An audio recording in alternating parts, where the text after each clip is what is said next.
2 minutes.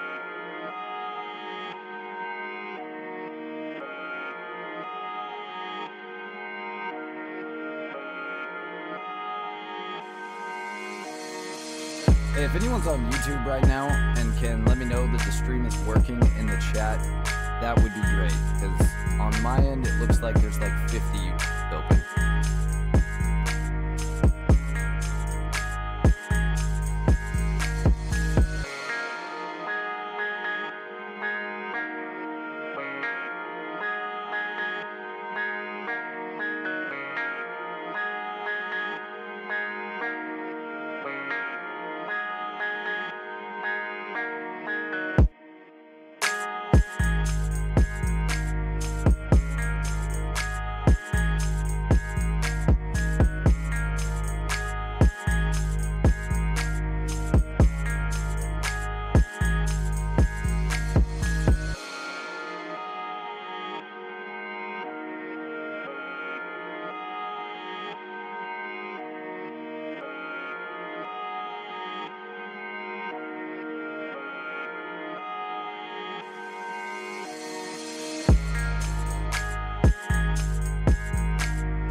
Just a couple seconds here. I want to get video ready for us.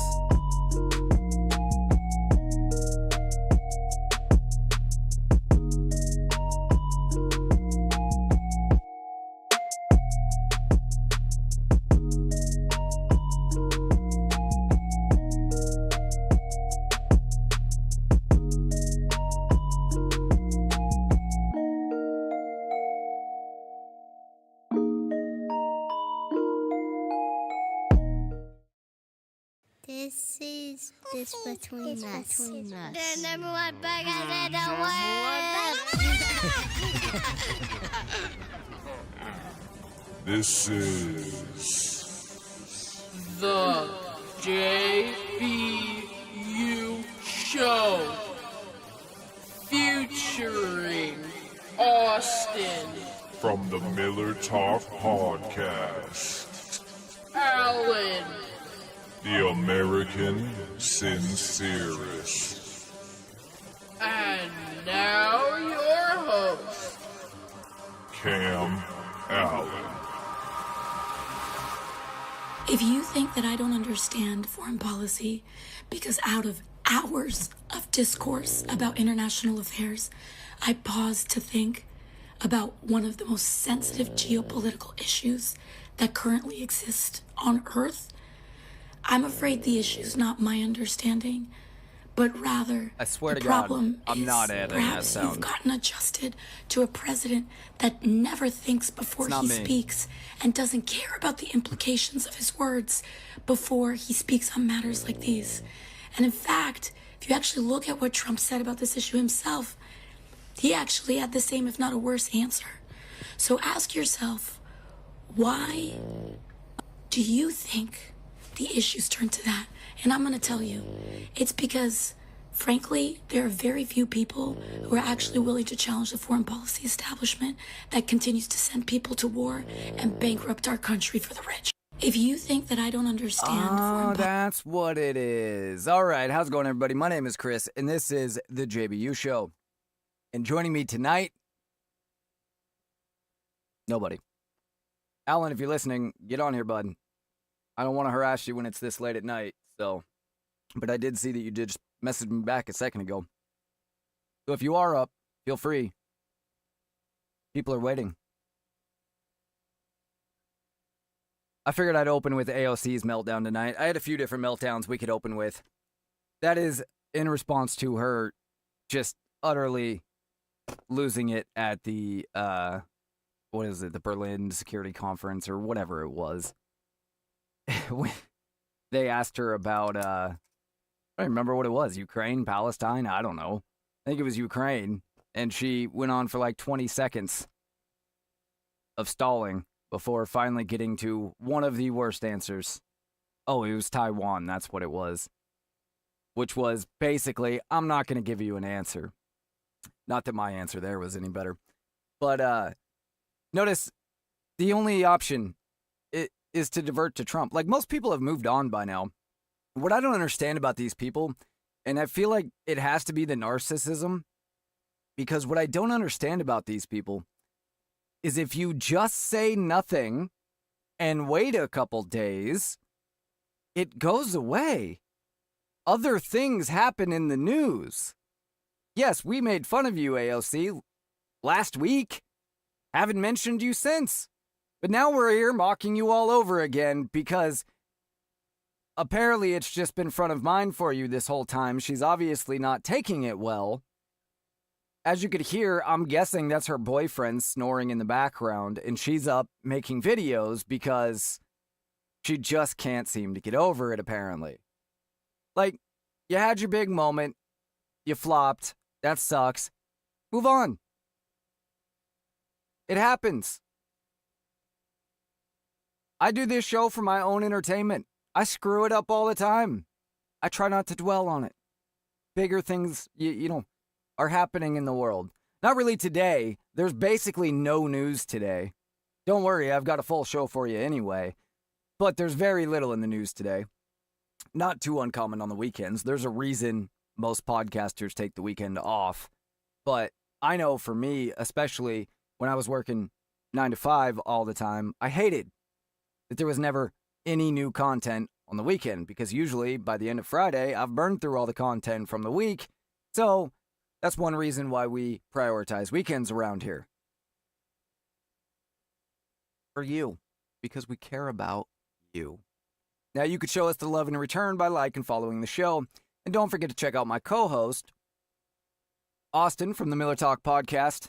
You can check out the Miller Talk Podcast on x.com/MillerTalk_pod or MillerTalk.substack.com, or the American Sincerest Podcast, x.com/FirstAllan2 or @FirstAllan2. There you go.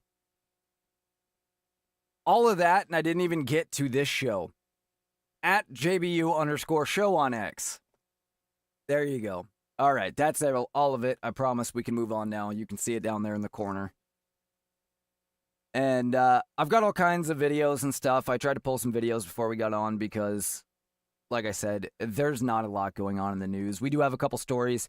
We talked about Petty Officer First Class. I remembered. Adamiak last night.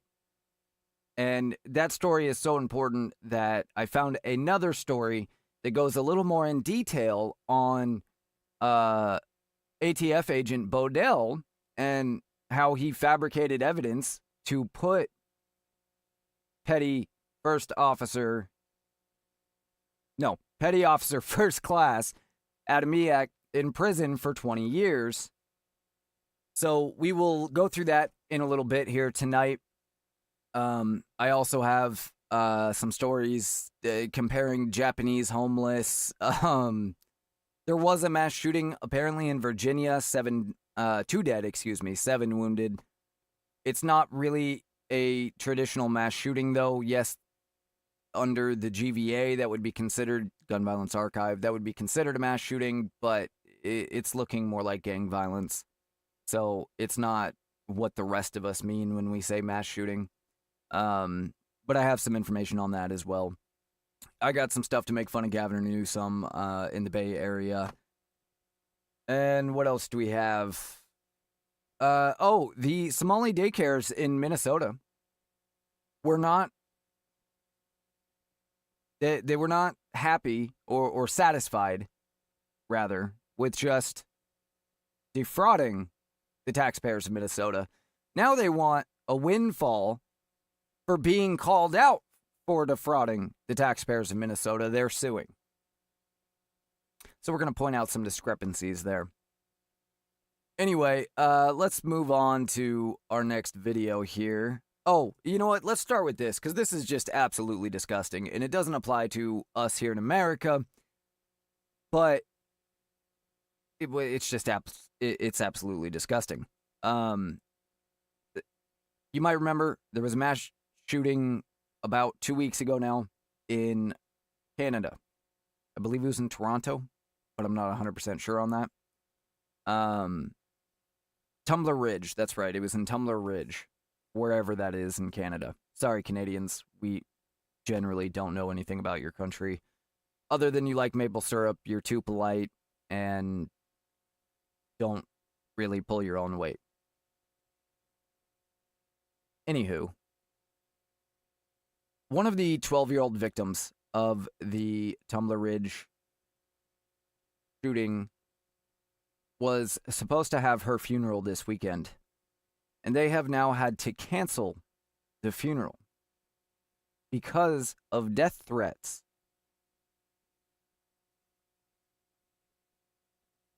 I don't even know what to say to that. Like, first of all, Canadians, why would you allow this to happen? There should be 1,000 armed Canadians tomorrow standing outside their house and escorting them anywhere they want to go. I can tell you that would be the case here.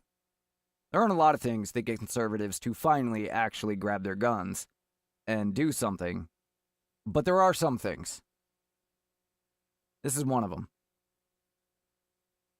This comes from Post Millennial. The funeral planned in Tumbler Ridge for Kylie Smith, a 12-year-old. I'll put her picture up here. The family shared it, so that is why I am okay sharing it. There you go. I can't make it any bigger, sorry.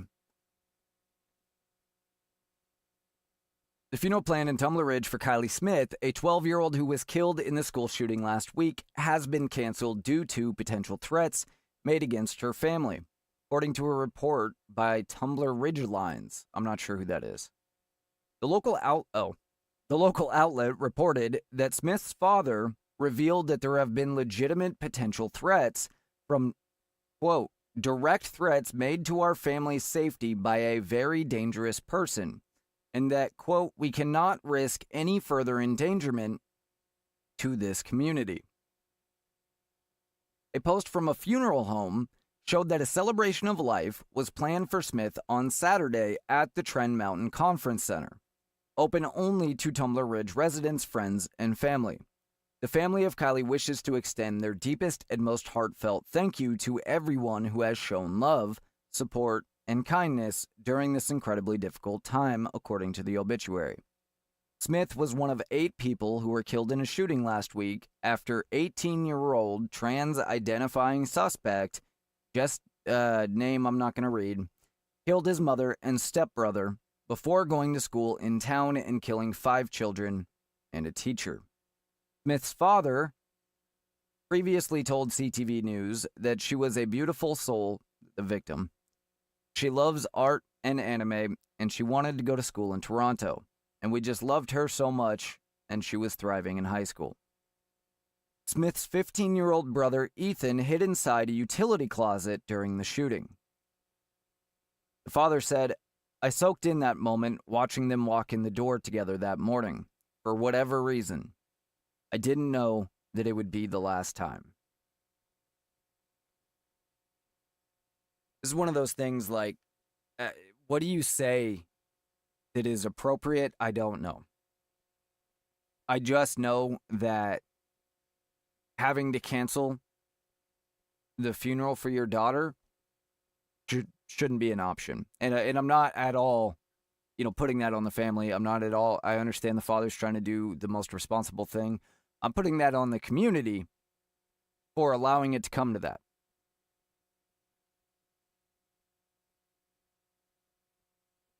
Politeness only means so much. I'll just leave it at that. All right. Now to some of the people that, could be responsible for that kind of stuff. Let's go here. Leftist conspiracy theory hour. Let's dive into what the leftists are theorizing there in their deep corners.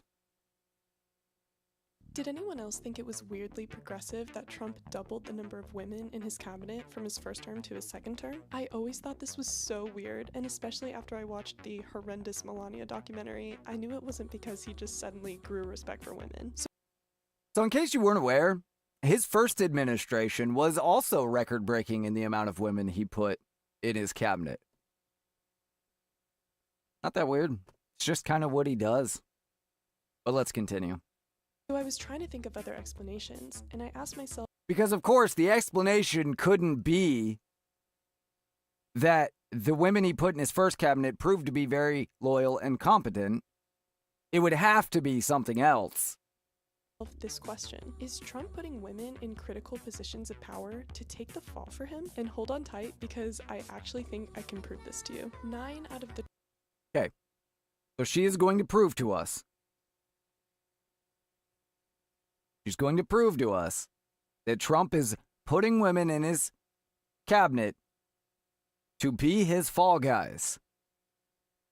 24 positions in Trump's cabinet are held by women. All of these positions are lightning rods where the occupant absorbs the blame while executing directives from above. And there's historical precedence for this. Remember, Nixon never went to prison, but his Attorney General did. And last week, Attorney General... Nixon didn't go to prison because he didn't break the law.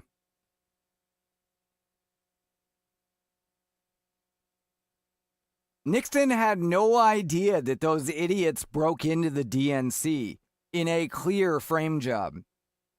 I mentioned this the other night on the show. Well, we all hear Watergate, and because we call everything something gate now, we just assume Watergate was a big deal. And it was a big deal to the American people. Nixon's big crime was that he found out after the fact that people that didn't work for him, I mean, technically they worked under the president, but like they weren't directly employed by him, committed a crime, supposedly in his name, but that he never asked them to do. He didn't know who they were. Was pissed when he found out. We have the record of the moment he found out, and he said, who the fuck told them to do that? But he didn't immediately go and tell the American people. He kept it quiet. Fired him, punished him. But he didn't immediately go and tell the American people. That is what Nixon did wrong. He kept the secret, basically. And even that's kind of pushing it. And it's because, if you go and listen to those tapes, it's pretty clear that there were people within the American government that were working to undermine the duly elected president. And they were clearly trying to set him up. And so they got him. They couldn't get him with the setup because it failed. But they got him just by telling him about it. And then taking the tape to the American people before he had had a chance to say anything. And because he was an honorable man, he stepped down. That's why Nixon didn't go to jail. He didn't commit a crime. General Pam Bondi was accused by Ted Lieu of lying under oath. She'd claimed there was no evidence Trump had committed a crime related to the PDF files, despite a documented witness statement implicating him. Yeah, that documented witness statement implicating him was investigated and found not only to be completely false, but impossible. That's why nothing happened. Donald Trump is the only person that is exonerated by those files for the 4 or 5 reasons I laid out last night. He is the only person that never talked to Epstein one time after his conviction. He had stopped talking to him long before that, but he is the only person in those documents that never spoke to him after Epstein was convicted for child molestation or whatever it was he was convicted for in 2006. He is the only person that has a documented record of cutting ties with Epstein publicly because of his gross interaction with an underage girl at Mar-a-Lago. Something that would have been par for the course if Donald Trump was doing what Epstein was doing, right? He's the only person that helped the Epstein prosecution without being asked, without being forced, actually, by subpoena. The prosecutor said so himself. He said Trump is the only person that called him and said, tell me what you want to know. And there's one other one that I can't remember offhand, but all of that is plenty good enough. All the rest of those were anonymous accusations. There were a couple that had names, but the problem is when these people say, I'm making this accusation, here's my name, here's when it happened, you can now check those details. Which is why people like, what's her name that sued him, couldn't remember the time and place. She knew it happened at Waldorf's or Barney's or whatever it was. But not exactly when.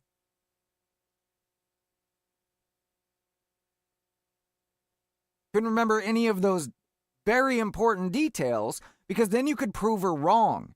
Because if she said it happened on December 16th, 1992, we could go, Donald Trump was in Japan on December 16th, 1992. So you have to keep it vague. All of those accusations that came out, the left's just been regurgitating over and over since the last dump of the files, they're anonymous phone calls to an FBI tip line. Most of them are not even first-hand accounts. They're people calling and saying, you know, I had a roommate that once told me this story about this thing, and it kind of sounds like this Epstein guy. Or I have a roommate that once said that, you know, Donald Trump did cut her open and did satanic rituals, and she just magically survived. There's nothing to follow up there. There's no names, there's no dates. There's not even an accusation of a real crime. Obviously, I'm making up the examples here, but feel free to go look for yourself. But let's continue. Under oath is grounds for removal as Attorney General and even imprisonment. But Bondi still allegedly lied to protect Trump. And this isn't the first time she's... All right, I promise I will let her finish. Just to be clear, I'm not defending Bondi in any way because I have no interest in defending Pam Bondi. Been accused of lying or submitting falsities to the court in order to protect Trump. But probably the most striking evidence comes from Kristi Noem. She's the Secretary of the Department of Homeland Security. She is literally quoted as saying, "Everything I've done at the direction of the president and Stephen Miller." And then she complained that she was being hung out to dry. Like, just look at the disaster of Operation Metro Surge. Kristi Noem became the face of that crisis. Kristi Noem made herself the face of that crisis. I have no love for Kristi Noem either at this point. Like, yes, she's better than some, but she made herself the face of that. Nobody made her become the face of Metro Surge. She's the one that did that. She's the one that put on the body armor and went out and took glamour shots with an AR in front of ICE agents and turned it into a photo shoot instead of a serious operation. She has nobody to blame but herself. If she's a fall guy, well, then she's pretty fucking stupid.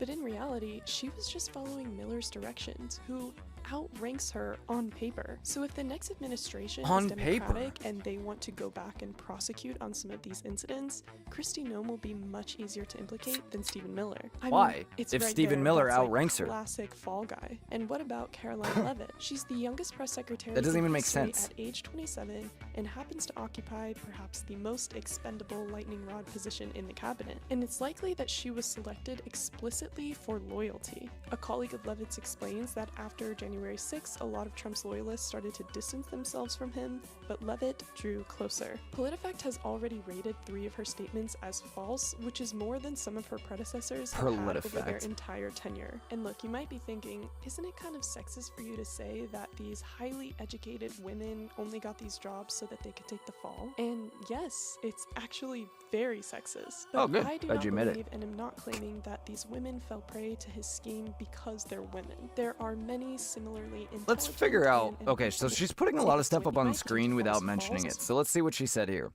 She denied Trump confused Greenland with Iceland despite clear video evidence.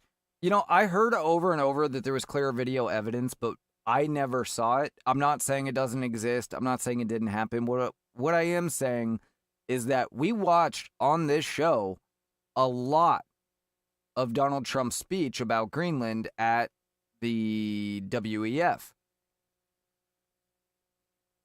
If he confused Greenland with Iceland, something that everybody, literally everybody does. And if you're saying you never have, you're lying, or you've just never talked about it. Your brain just automatically, knowing that Greenland is a big floating ball of ice, and Iceland is much more of a green place, your brain just automatically mixes the two up. So even making a big deal out of it's just silly. But he said Greenland correctly like 9 million times. So if he said Iceland once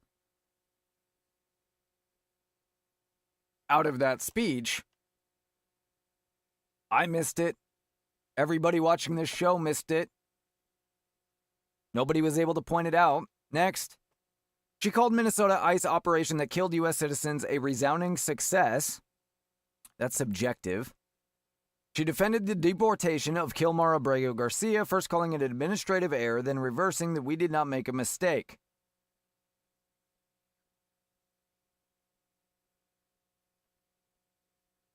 Okay, whatever. Like,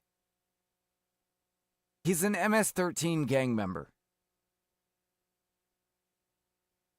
He was sent to El Salvador, where he lived, where he is from.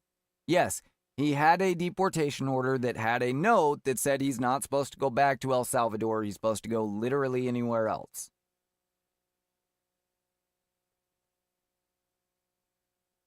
So they brought him back and now are sending him literally anywhere else. It's just the dumbest things they choose to hang on. This is not like Barack Obama saying, if you like your health care, you can keep your health care, knowing full well that was never going to be true. Very different. Or literally anything that Karine Jean-Pierre said while Biden was in office, if we want to compare apples to apples. Do we need to go back and watch one of her press conferences? See how often she lied? I could spend the next 3 hours showing you Karine Jean-Pierre lying over and over and over to the American people. Bet you it'd be pretty funny at this point, now that Democrats don't even deny most of it. 3 of her statements false, already exceeding the total fact checks of some of her predecessors received over full tenures. By predecessors, she's probably talking about Democrats who never get fact-checked. False, which is more than some of her predecessors. PolitiFact has already burned tenure. itself And look, completely. Thinking, all right, what it did this kind of next one sexist for you say? to say that these hated women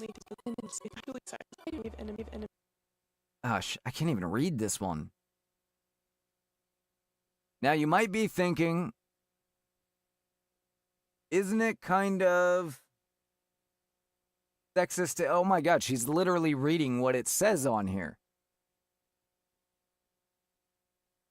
not claiming that these Hold on. women fell prey to his scheme because they're women. There are many similarly intelligent and ambitious and eager to please men who have also fallen for his cult-like personality. She's literally reading But word it's for word what that impossible said. to ignore the pattern of what positions they've been put in and how they're being expected to execute their roles. So I do suspect that Trump believed women would be more coercive and willing to play their part in taking the fall, and that he specifically Trump believed that women would be more coercive and willing to take the fall. What you are saying is that you believe that they are more coercive and willing to take the fall. targeted them and put them in these positions. That's my take, and this is my research, but what do you think? You can put as many sources as you want. None of them back up what you just claimed. What do you think? It's so silly. It's just so silly. I mean, look, if he did, more power to him. But honestly, you know, we played this whole AD chess thing in the first Trump administration. Didn't really turn out to be true. Not going to be true now. And this is what's funny about the left and why, like, their conspiracy theories are so incoherent. Because they always snap back and forth between evil genius, orange retard. Evil genius, orange retard. Evil genius, orange retard. Evil, orange, back and forth. And they can never decide which is which. So please, leftists, once and for all, is he an evil genius that is just manipulating everybody? He's got 77 million Americans under his thumb. Or is he just a baffling idiot? It literally has to be one or the other. It can't be both. Not that they won't try to have it both ways, but it would be cool to get an answer on that. But I know I won't, so I won't hold my breath.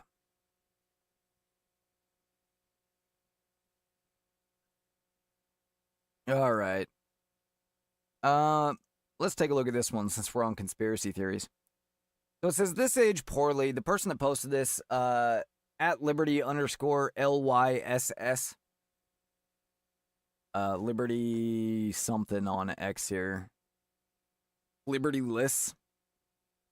LYSS. In the Fed, don't tread on anyone. Print guns, not money.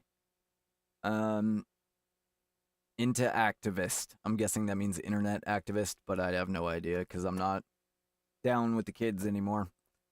So anyway, she posted this and said something.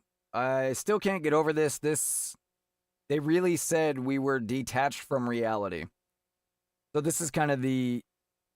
Really? I can't zoom in on this? Alright, hang on. Open a new tab. Will that work? There we go. Oh, I guess I could have done that. All right. The conspiracy chart from 2021. Grounded in reality, completely detached from reality at the top. So let's see how this goes. So the things that actually happened, and this is basically like according to sane people, right? So we'll see how accurate this is. COINTELPRO, I don't even know what that is. Big oil push climate disinformation. That's just not true. Watergate, again, actually happened, but Americans' perception on it is entirely wrong. Tuskegee experiment actually happened. Operation Paperclip actually happened. MK Ultra. It actually happened, but a lot of people really exaggerate. There are terrible things from MK Ultra. But a lot of people, take it a whole nother step further by believing unverified things about it. Hashtag Free Britney. I didn't know that was a conspiracy theory, but okay. Narnia testimony? I don't know what that is. Project Mockingbird actually happened. FBI spied on MLK actually happened. They also spied on a lot of people. NSA mass surveillance. We got another video related to that here in a minute that is really important. And Big Tobacco lied about cancer. The Big Tobacco thing, like, yes, they did fight those studies. That is true. Yes, they did allow the advertising to run rampant before those studies on how great things were while avoiding anything that was about how bad they were, right? As I'm about to light a cigarette. But that's also exaggerated. And what I mean by that is the data that we have today, there is no doubt. I'm not a lawyer, not a doctor. Okay, I'm just going to tell you my opinion. There is absolutely no doubt that smoking these things is worse for you than not smoking them. There is absolutely no doubt that your chance, well, actually, I shouldn't say that there's no, it's probably true that your chance for getting lung cancer goes up the more of these that you smoke. However, it is not true that you are pretty much guaranteed to get sick because you smoked. You inhale all sorts of things into your lungs all day, every day, including things that the government is still not telling you about, like fire retardants. These are required by law. And you know when you sit on the couch and you got the sun coming in the window on a nice sunny day and you can see all the dust in the air, we just call it dust, right? You ever wonder where that dust comes from? In large part, that dust is fire retardants. Things that are added to clothing, to blankets, to burnable materials that are sold into your home, to children's toys, to furniture, to curtains. They are doused in fire retardants in order to make it less likely that your home catches on fire, right? Those fire retardants just float through the air all day, every day. You are inhaling them in and out. And you know why those fire retardants are considered safe? Because nobody's really studied them. There might be a few. What people don't understand about science these days is it is a weapon itself. It's not that it can't be accurate, but especially singular studies. We all know that there is a study out there that says you can get cancer from basically everything. Milk, steel, cell phones, 5G, cigarettes, water, tap water especially, bologna, hot dogs, celery, all kinds of things. The amount of things that you are exposed to, either dermally, by inhaling it, dermally means by touch, right? Inhaling it, those are the two major ways, or eating it. You eat a lot of things on a daily basis too, that are only believed to be safe, is probably close to 1,000 on a daily basis. Certainly on a weekly basis, you come in contact, either inhaling through skin or through eating, about 1,000 different substances. That's just an estimate, but I bet I could get to 1,000 really quickly. And the vast majority of those are only considered safe either to a very small exposure limit or they've just never been investigated singularly. Because it's actually really hard to investigate whether a specific substance causes something, because everybody reacts different to different things. Some people will smoke 3 packs a day their entire life, and they will never get sick from it. Other people will smoke for a year of their life and get emphysema when they're 50. That's one reason. The other reason is because you come in contact with so many things. So it's almost impossible to have a control to ensure that person is not being exposed to other things. And you might think, well, what about like Roundup, for example? We were able to prove that Roundup is bad for you. No, we weren't.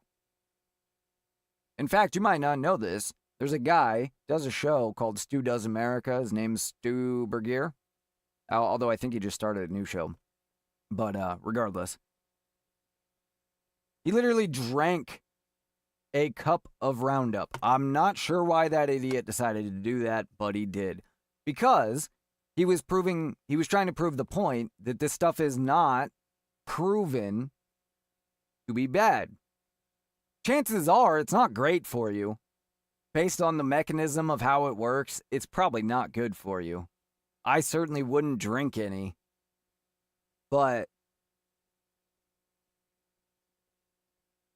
people don't understand that things like cigarettes, that's just about convincing the public. And so you get a couple guys in white suits, or white lab coats, I mean, to do some research that's inconclusive.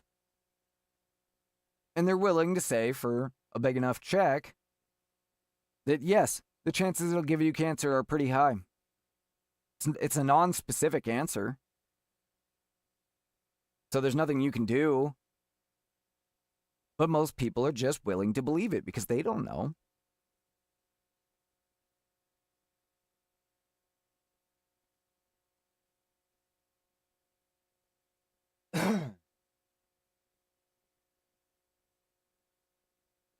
There's a lot more to it, obviously. We would have to spend the next, 5 days going over all this. Excuse me. I've got to increase my exposure. But, the other thing is the science system in general, as far as what gets published and what doesn't, is completely captured. This has been proven time and time again by dozens and dozens of people who have proven that their quality research that proves cigarettes aren't as dangerous as we previously thought. For example, they can't get that published even though they spent 20 years working on it and have crossed their T's and dot their I's on everything. But somebody who puts prepubescent transgender surgeries lowers the risk of suicide in adolescent teens. And then, that's the title of the study. And then in the actual body of the study, they just fill it with nonsense. There's been people that have filled it with song lyrics, that have filled it with books that they've written. There's people that have filled it with literally just random stuff, and they'll still get published because they only looked at the title. Because they're only concerned with what the narrative is. What the narrative is. It's a big deal. And if you go on to, you don't have to take my word for it, of course. If you go on to the internet and you go on to the forums where people that are in science talk about these things, the forums that, these researchers and these scientists talk to each other on, you can see them complaining about it all over the place. How their research is entirely ignored because it doesn't fit the criteria. How the gatekeeping at the major journals is basically in club only. If you're not part of the club, you're not getting published. How these people have a incentive to deny anything that doesn't align with the current narrative. Let's think about, I'm going to give one more example here on why this happens. Let's think about evolution, for example. Everything we know about evolution since day one is theory. There has never been an evolutionary, a genetic evolutionary step provably found, meaning something that is transitioning evolutionary, ever found.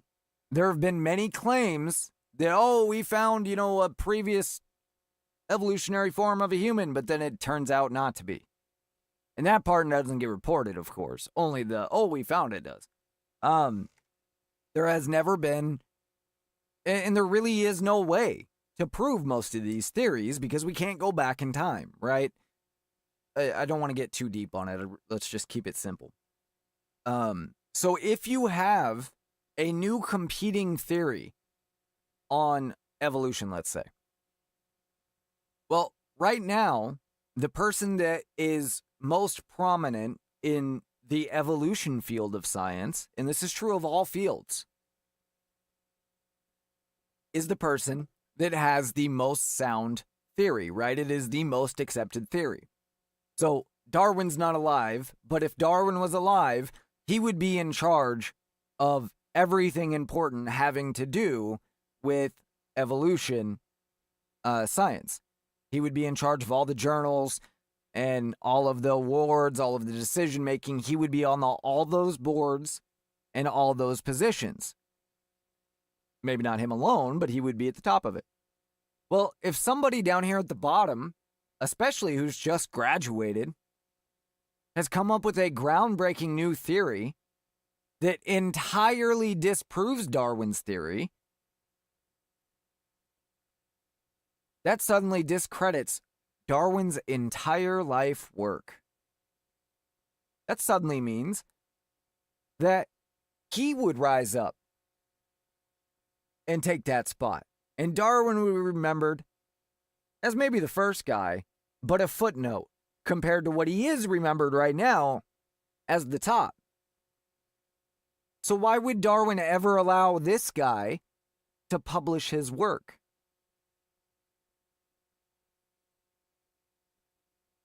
Does it make a little more sense now? I know we would like to think that these sorts of things don't happen in the smartest circles in human society, but the reality is they actually tend to happen worse at the high end. They do. I wish that wasn't the case, but unfortunately it is. And until we overcome human nature, it probably always will be.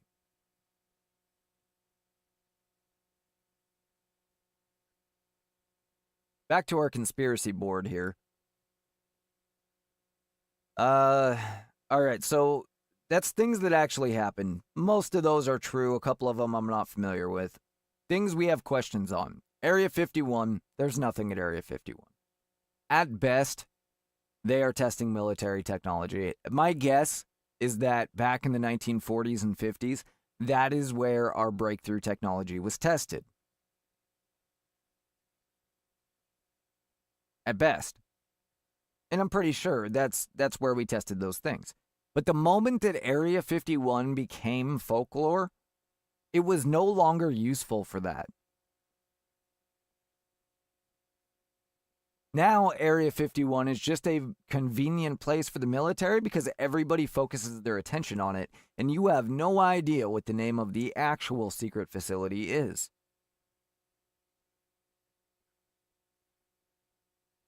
One of those things just like the Epstein files or the JFK files. Like, when you actually step back and think about it, it's not that complicated. It really isn't. The FBI never went to Epstein Island to collect information. they went to bury it. Just like with the Trump shooter, they didn't go to his house to collect information. They went to his house and scrubbed it. UFOs, same thing. I believe we have some reportings of unidentified flying objects, and we don't know exactly what they are. I don't think they're aliens. I think that's silly, personally. I know, I'm lame. I used to fully believe I was right up there, but I don't anymore. You can only be told over and over so many times that all the proof is out there and nothing ever comes of it. That Epstein didn't kill himself. Yeah, we know that's true. JFK assassination. We know we weren't told the truth with that. We live in a simulation. Also dumb. Charles Manson, CIA asset. I don't think that was ever a conspiracy theory. Was it? I thought we always knew he was part of MK Ultra. Am I wrong about that? I might be wrong about that. Did the CIA ever admit to Charles Manson being an asset or person experiment?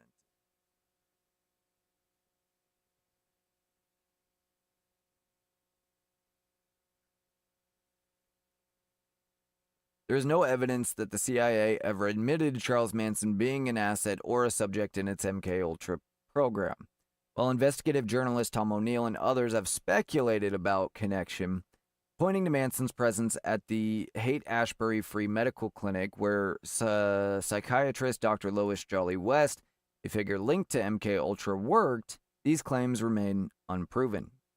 O'Neill found correspondence between West and MK Ultra's head, Sidney Gottlieb, suggesting West was funded by the CIA for decades, but no direct proof exists that Manson was experimented on or used as an asset. The CIA has neither confirmed nor denied involvement with Manson. In response to the Freedom of Information Act request, the agency has stated it can neither confirm nor deny his connection to any program. In short, while the theory is widely discussed, especially in O'Neill's book, Chaos, and the Netflix documentary, Chaos, The Manson Murders, it remains conjecture, not fact. Well, there you have it. I actually thought that we knew that, but apparently not. Denver International Airport, again, kind of silly. I am sure that there are secret facilities at Denver International Airport, but not like conspiracy theorists think there are. Just for high-ranking officials. It's the biggest airport in the country. I'm sure there's some rooms. Obviously, when Denzel is flying across the country, he's not walking through the main gate. That sort of thing.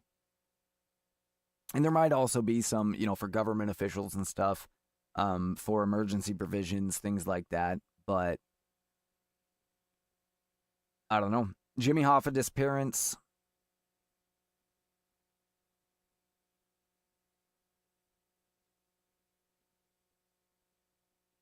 Trying to think. I don't know. I don't remember Jimmy Hoffa. I know there's stuff around it, but Jimmy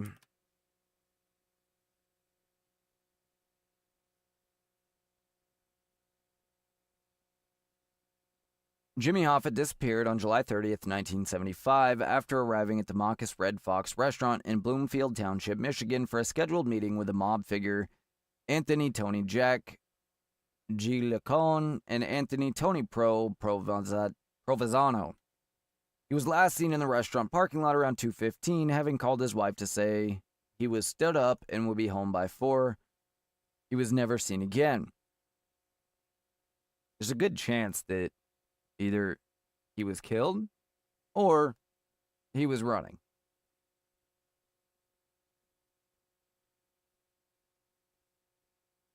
Widely believed that Hoffa was murdered by members of the Mafia, likely due to his attempt to regain control of the Teamsters Union after his release from prison.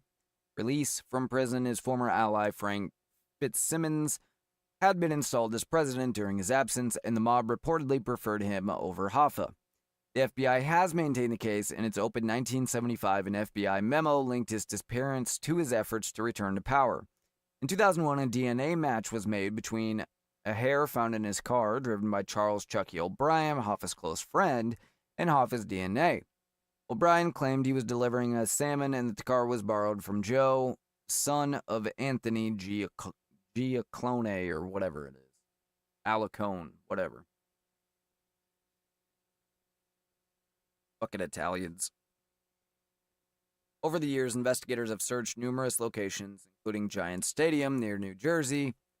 In 2010, no body found, meatpacking plants in Detroit, and areas under freeways. Despite extensive efforts, Hoffa's body has never been found. I don't know that it matters that much, but he probably just ran.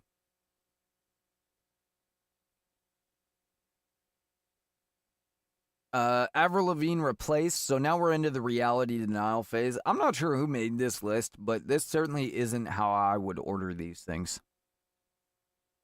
Avril Lavigne replaced.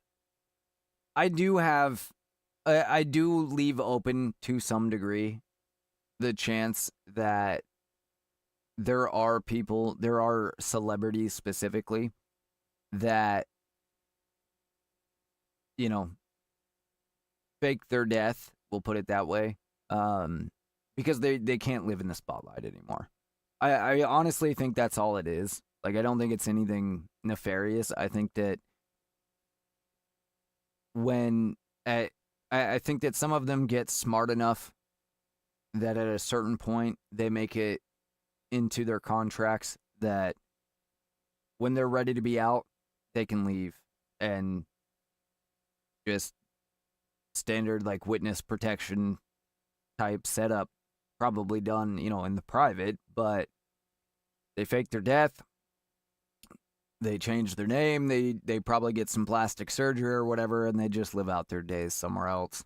The fact is, we like to think that people are unique, but everybody has doppelgangers, and it wouldn't be that hard, especially until recently, but even today, if you had the money and resources, you could pretty easily live your life as somebody else. You got to have the resources, because you got to have people that can get you real documents. But as long as you have the real documents, you know, even if somebody is like, I swear to God, you're that person, once they see a birth certificate, they're probably pretty convinced that you're not that person. You know, you just look incredibly like them. But who knows, right? I think the same thing could be true about Michael Jackson, and maybe about Elvis and some others. Maybe not, too. I mean, sometimes people just die. I honestly think that that's what happened to, what's his name?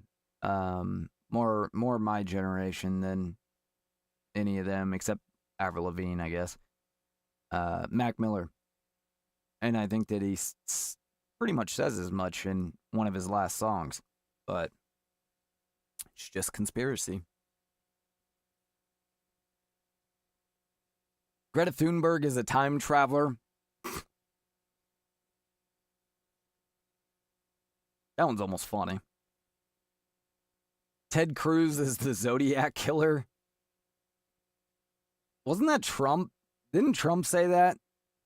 Or didn't that come out of Ted Cruz's dad being a CIA asset or something? I don't know. Mattress firm money laundering scheme. I haven't even heard of half of these. Alien abductions. I don't buy those. Stevie Wonder isn't blind.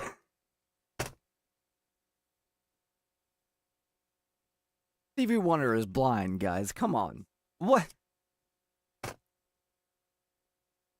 What would be the point? I gotta look this one up. Stevie Wonder isn't blind conspiracy. I promise we'll get to the actual title of tonight's show, but this is too fun.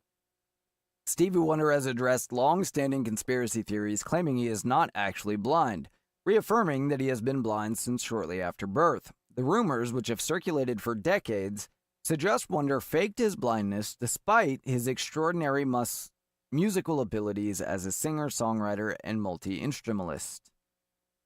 Wonder was born prematurely in 1950, which led to retinopathy of prematurity, a condition caused by excessive oxygen exposure in incubators at the time. This resulted in detached retinas and permanent blindness.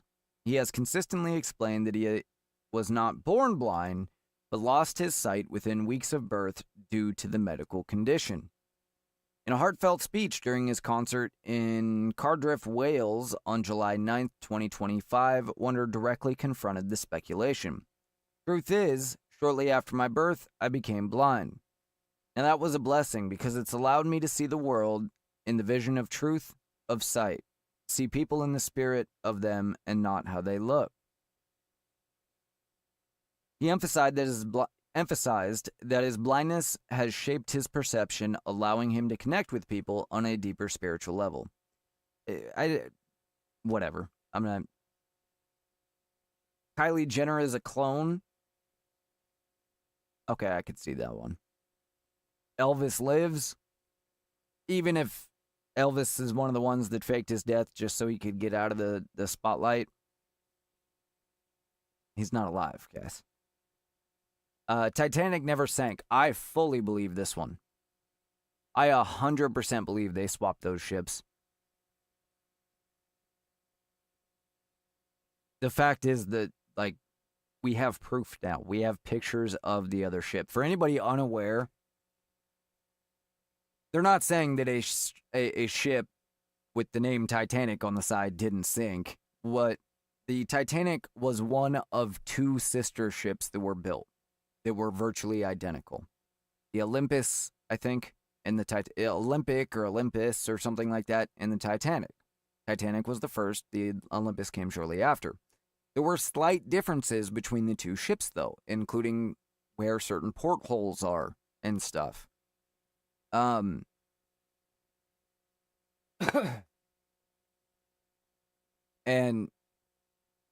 it basically is all tied into getting the income tax passed in the United States.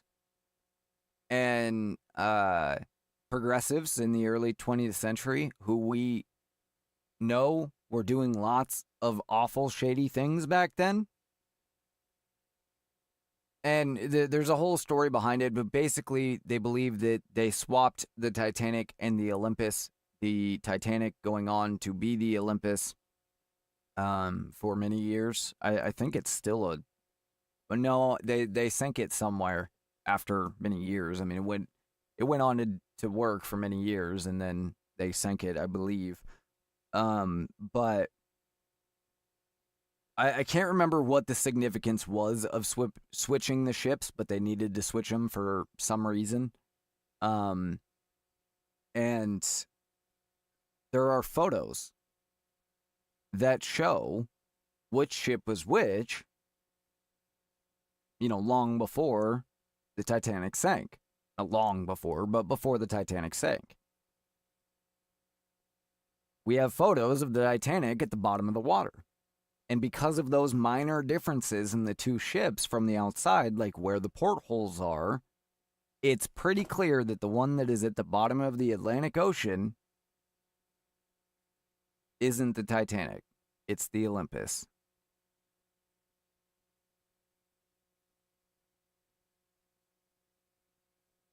Tupac is alive in Serbia. Could be. Probably not.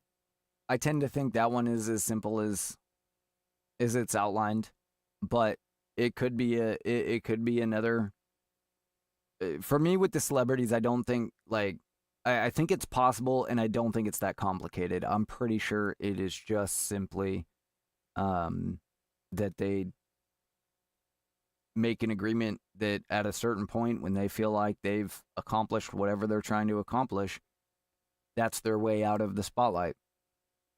Some people don't mind it and they go on to retire just fine. Other people, I think that it just becomes too much. And that's a way out to live a normal life again. You hear them talk about it all the time. All sorts of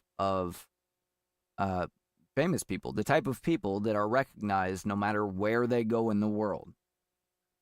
And you hear them talk about it all the time, that it gets to you after a period of time, not being able to go anywhere without immediately being recognized. So it makes sense to me that if you had the money and the power and the connections, why wouldn't you get out of that at a certain point so you can just live a normal life? How else could you actually enjoy? You can't retire, right? And some people may not want to, but for the ones that do, makes sense to me. Again, not in the order I would put these in personally, but all right, now we're getting into reality denial. Chemtrails. Depends on what you mean. Chemtrails, by the definition that is typically used, definitely not real. Definitely conspiracy. Cloud seeding with chemicals that are not good for individuals, absolutely real and happens, and we've proven it many times on this show. We talked about it at length on a conspiracy episode early on. If you go back a couple months, you'll see the episode. I forget what we titled it, but we showed there are multiple companies that do it. I showed exactly what the formulations are. They typically form around silver iodide, which is a toxic chemical. They also used to use lead iodide. And I think it was lead iodide. Anyway, but they do absolutely manipulate the weather. The idea, though, that they're spraying toxic chemicals for the sake of spraying toxic chemicals is kind of silly. There's far easier ways to poison people. If they want to poison a specific area, spreading it over the atmosphere is an extremely difficult to control and hard to predict way to do it. It is far easier.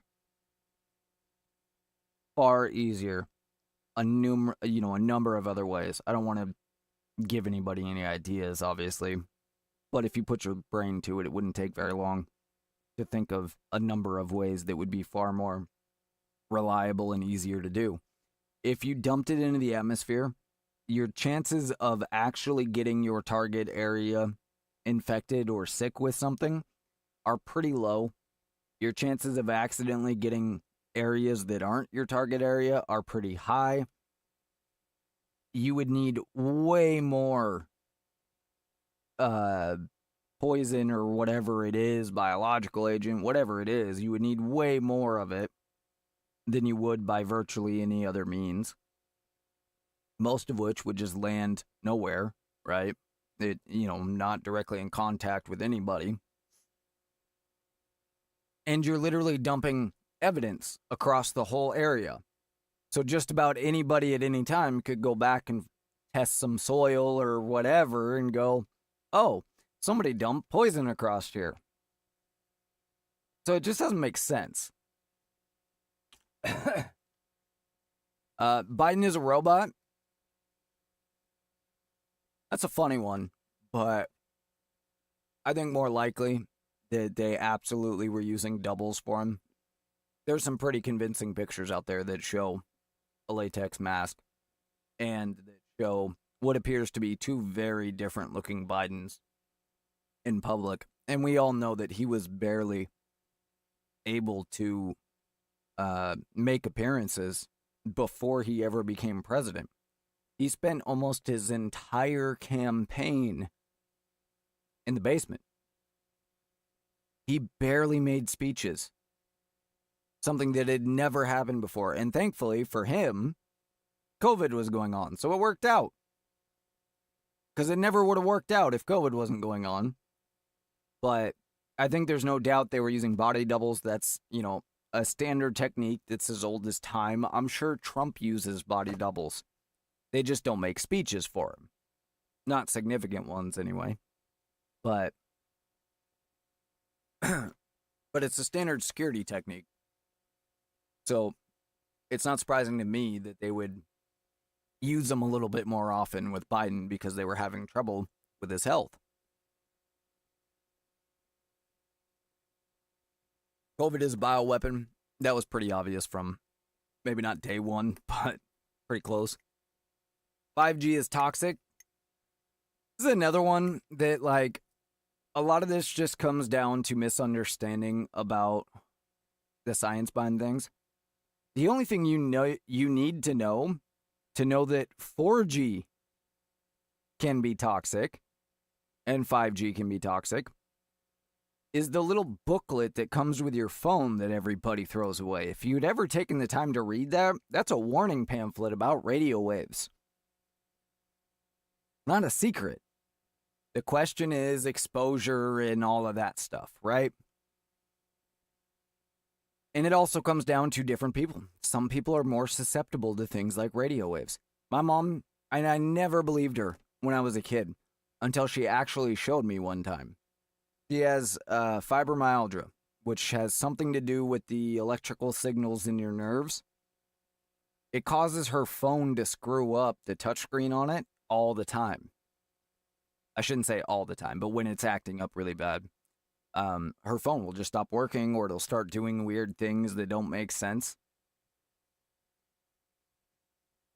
Not knowing what that is, it seems like conspiracy. Once you find out, oh, it has to do with the electrical signals in your hand, that makes sense. The phone's getting confused.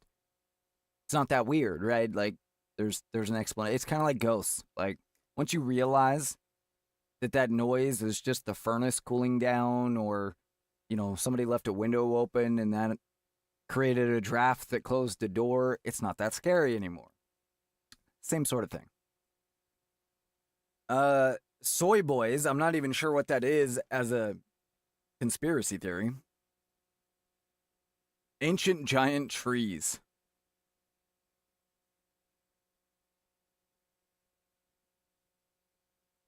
I believe it. Pretty much nothing stops a tree from growing.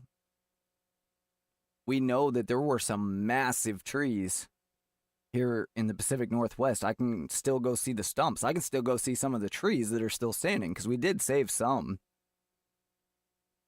But there are still many stumps here in the Pacific Northwest from some massive trees that they cut down. And I know they're talking about, like, what is it, the Devil's Footstool or whatever? This thing.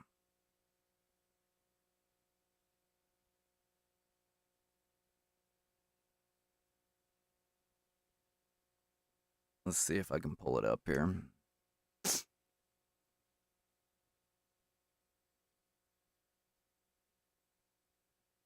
And there is an interesting fact about it being a rock formation. That's not it.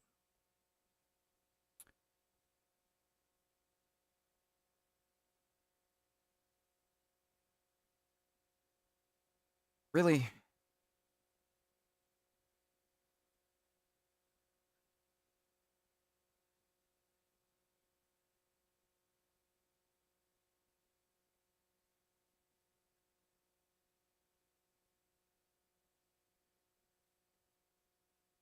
Is that not what it's called? I thought that's what it was called. This thing.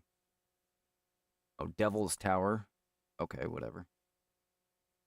Oh, shoot. I opened Instagram. I'm going to take this off screen just in case I dox myself.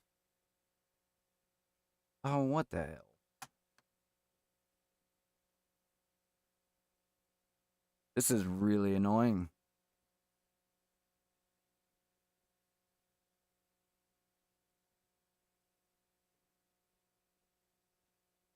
Devil's Tower rock formation.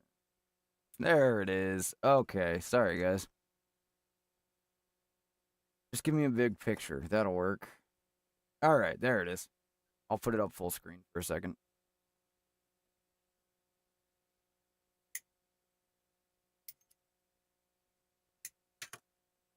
So this is a rock formation in Wyoming.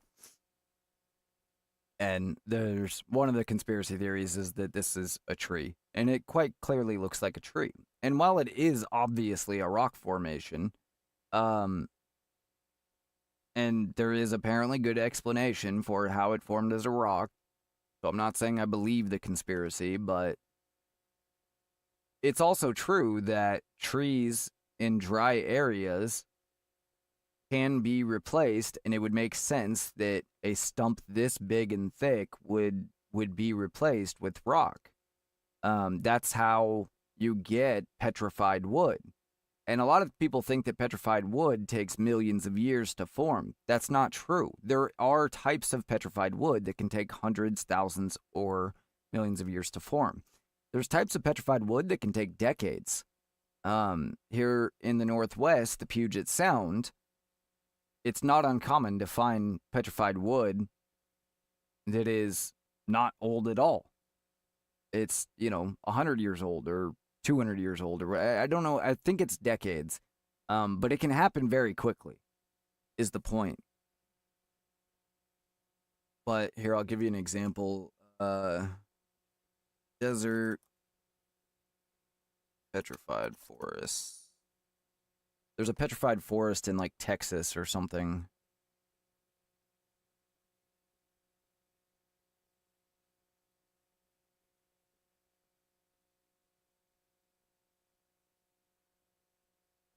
Arizona. Petrified Forest National Park, Painted Desert, Arizona.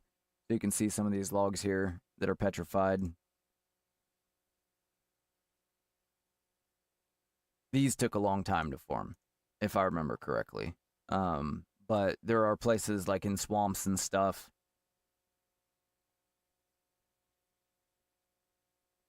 So it's not impossible that it was a giant tree that turned into a rock formation. Now, maybe somebody that's better at geology can tell me how it's impossible because of the type of rock it is, maybe. But I'm not sure, like, why.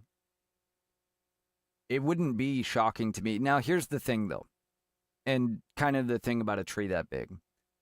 There is a natural rule of scalability that prevents living things from being bigger than a certain size. And, this is kind of an interesting concept. Let me pull up Grok here for a second and see what the maximum size a tree could be according to this rule. And basically, it's because of the way math works and cube. I know it has to do with multiplying by cube.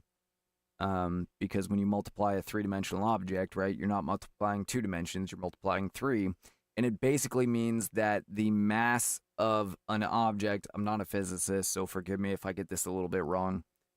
But when you're dealing with a living being, the mass grows faster than structure or something like that. And so eventually you just get too much weight for the structure to be able to handle it inevitably. Like, there is a literal mathematical limit that you can figure out no matter what it is because of the way that the math works out.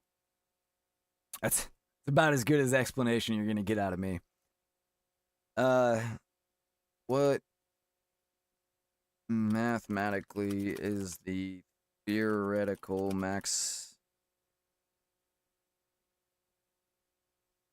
size of a evergreen tree? I'm not sure exactly offhand. Probably cedar tree. Those are generally the biggest ones around here.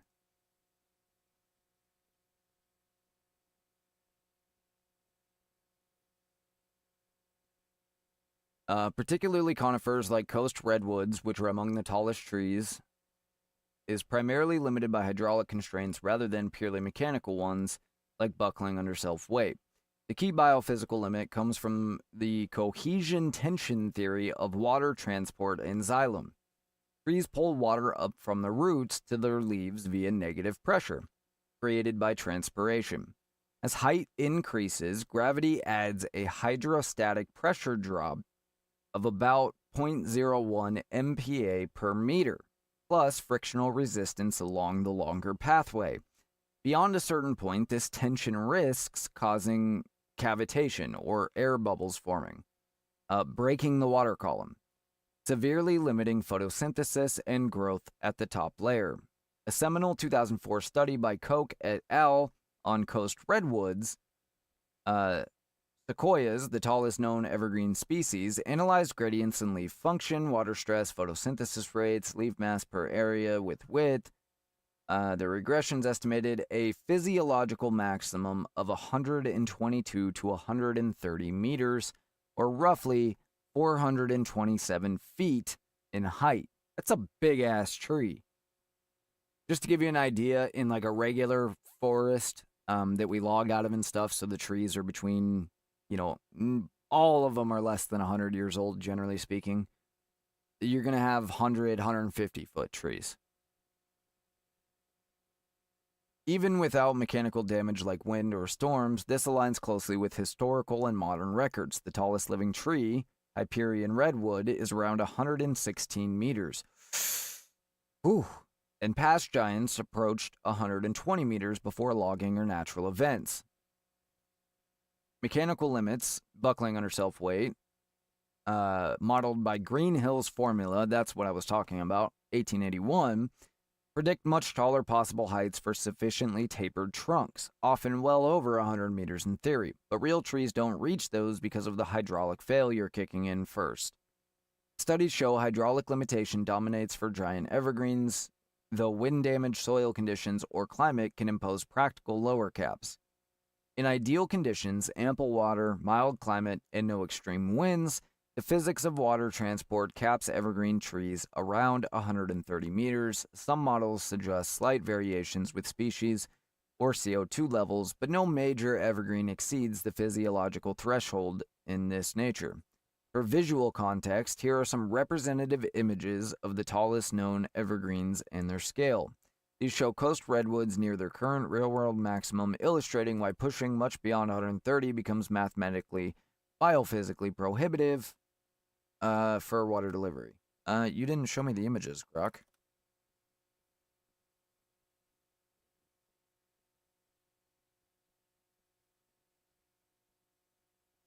Let's see if he shows them. Here you go. Okay.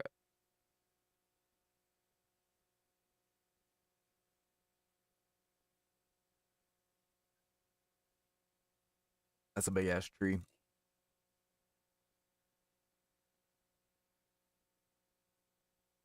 Really interesting too, the way this one grows compared to more common evergreens like Douglas firs that are more like this. They don't always grow bare like this either. We do that to them in order to cut down on underbrush and to allow more trees to grow in a tighter area.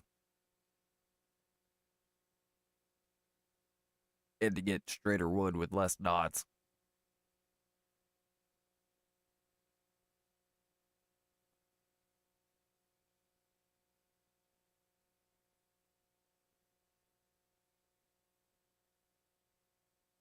There you go. There's a little tree facts for you. God, that's a big ass tree.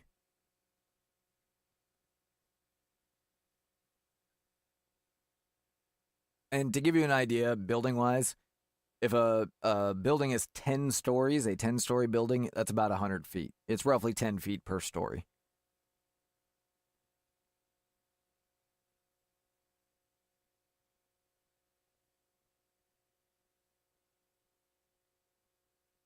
All right, back to the conspiracy theories, huh?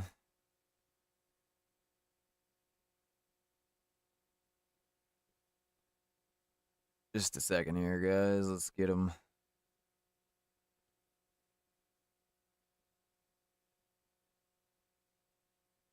Get me caught up here. Hang on.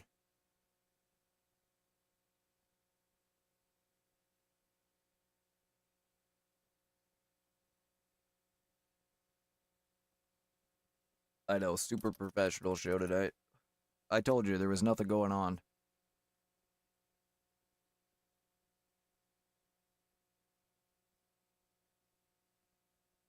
All right.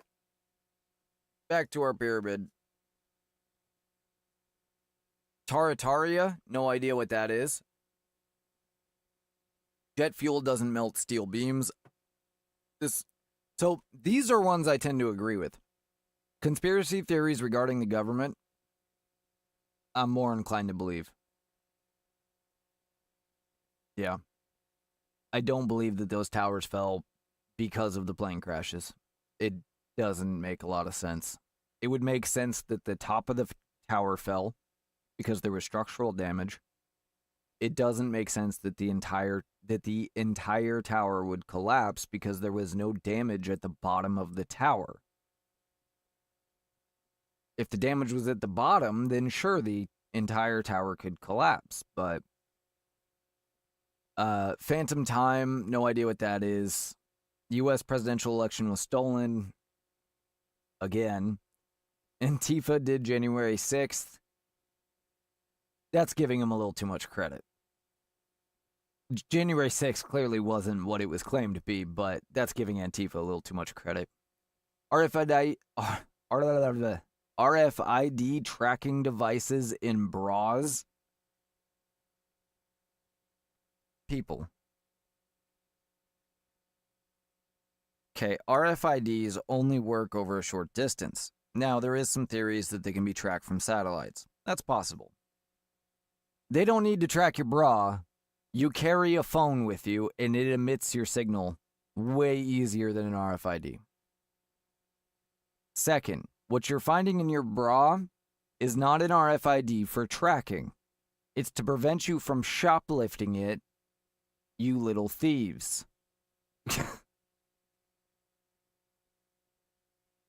RFID bra tracking conspiracy.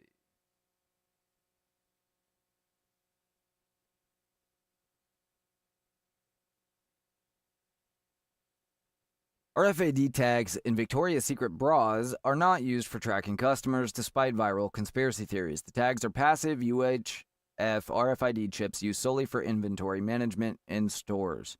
That means preventing you from stealing it. It also makes it easier for them because they can count all of the stuff that's on the shelf by just scanning it once instead of going through each one.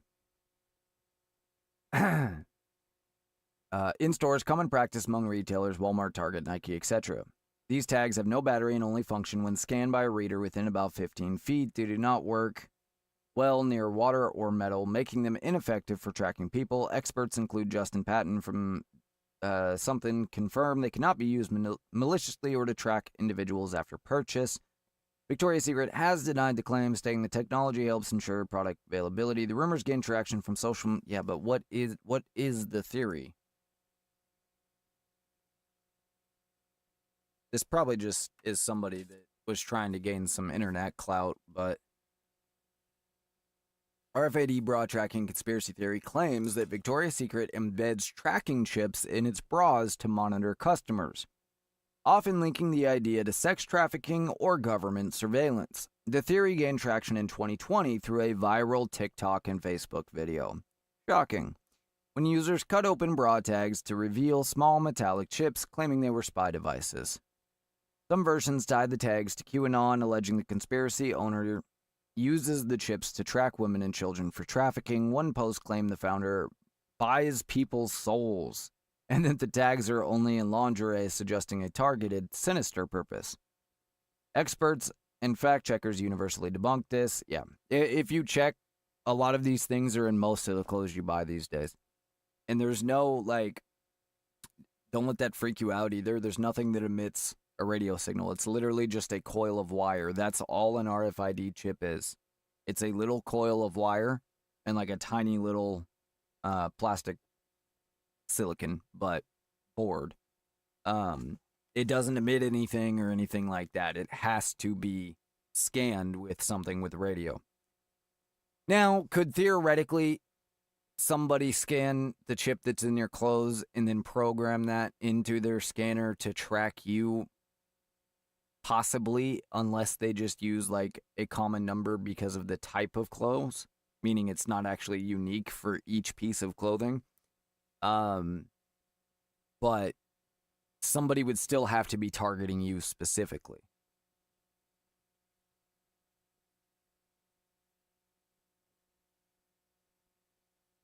Vaccines have microchips. Not yet. Could it be possible one day? Maybe, but it's still not real. Global warming is a hoax. That I believe. Again, as far as my beliefs on global warming, it's not that weather can't be changing. I don't really believe that we have nearly the effect that we claim to as far as humans. And I also don't believe in catastrophists, period. It doesn't matter what it's about. Ivermectin cures COVID. We know that that is essentially true. Again, not perfectly, though. Iraqi diner scam. Not familiar with that one. Moon landing was fake. I go back and forth on this one. My biggest question that has never been answered is twofold. I don't buy that NASA lost the footage. That cannot possibly be the answer. That doesn't mean we didn't go to the moon. But there's no way that you allow the original footage of the moon landing to accidentally get reused, which is quite literally what the head of NASA claimed when asked about it. Oh, we must have taped over it at some point. That tape, the moment they landed, would have had a presidential type escort to the Smithsonian. You don't just record over it. It doesn't work that way. Second, the Van Nuys radiation belt or whatever that is apparently between here and the moon. Now, again, space, not my thing, so somebody can tell me why I'm wrong about this. I just have never heard an answer to these two things. It really makes me question it. We know exactly how they built the video cameras they took to the moon. We also know that the amount of radiation that they were exposed to during this flight, particularly from the Van Nuys radiation belt or whatever, would have wiped that film completely. So they would have come back with completely blank film, which might be an explanation why we don't have the original film. Why they wouldn't just admit that, I don't know. But,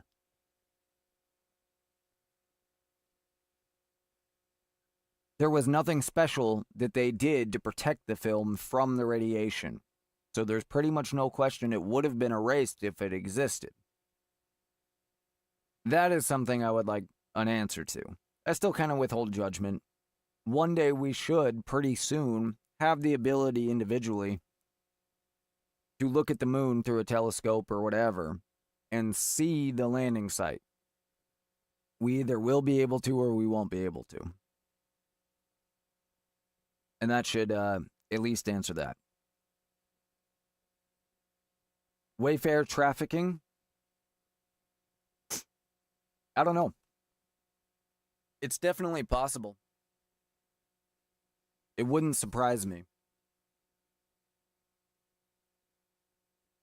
But it's not proven. Essential oils kill all illnesses. Don't be ridiculous. And feral people in forests. Don't be ridiculous. There's almost nowhere on this earth that you can go that somebody has not recently been. If there were feral people, if there was Bigfoot, we would have some sort of proof by now. These things were all possible to believe back in the day when all you had was people's word. But now, with everybody having a phone in their pocket, if there's not HD video of it, and you really can't even believe that anymore thanks to AI, but if there's not at least HD video of it, come on. All right.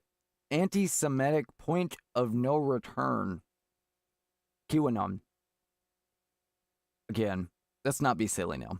QAnon was nonsense. Complete nonsense. Was the original conspiracy theorist like bringing light to certain things that at least were adjacent to the truth? Maybe.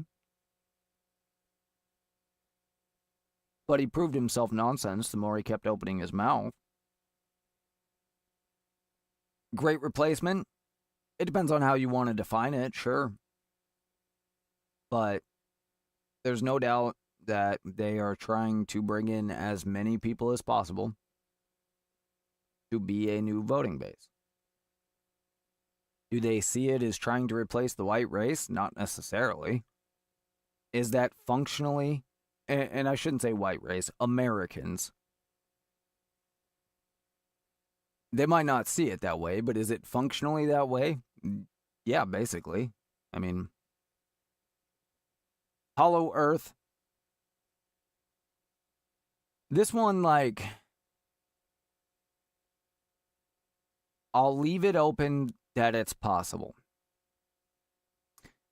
And the best evidence that you have is the Royal Air Force pilot.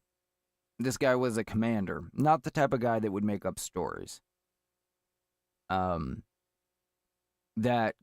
claimed that he saw it, right? But again, if there were these whole populations in the center of the earth, why haven't they made contact with us? Why has nobody stumbled onto these places?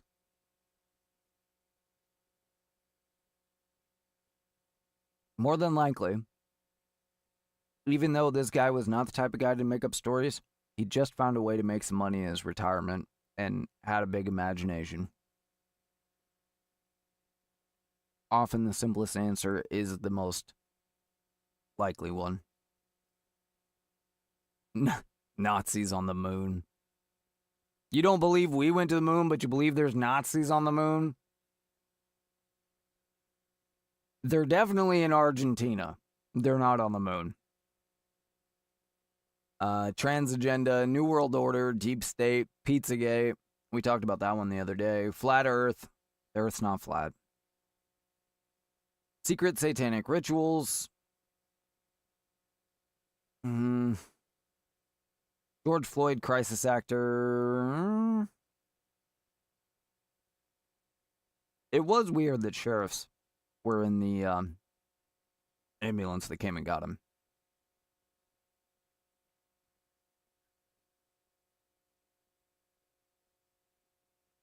I don't know. Cultural Marxism. Protocols of the Elders of Zion. I don't even want to know. George Soros. Illuminati. Not real. Sandy Hook. Rothschild Central Bank. Hollywood. Turning your kid gay. Bill Gates depopulation. I do believe he believes in that. I do believe he believes in that. Reptilian overlords. Holocaust denial. Adrenochrome. And Nasara. Don't know what that one is either. So yeah, I don't know. You guys let me know what you think. Which one of these are real? Which one's fake? Which ones are real? Which ones are fake? Here, I'll put the whole thing up on the screen real quick if you want to get a screenshot of it. Or go like that. There we go. There you go. Get a screenshot. Let me know what you think.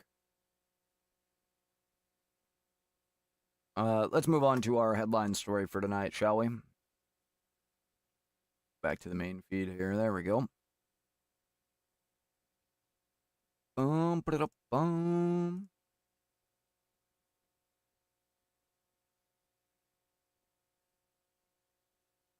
right. So, again, we talked about this story last night, but it wasn't enough to bring it justice. This article comes from The Gun Writer on Substack. So you can find it at thegunwriter.substack.com. Lee Williams is the name that is listed here. But Petty Officer First Class, I believe I got that right, Adam Miak, he was accepted into Budge training, would be a Navy SEAL right now, assuming that he was able to complete Budge training, until the ATF under Joe Biden kicked down his door, found no evidence of a crime. So they fabricated it.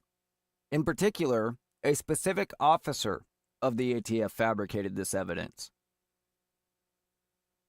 And when we come back, because I got to do that, I know I'm such an asshole, I'm going to tell you how.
All right, guys.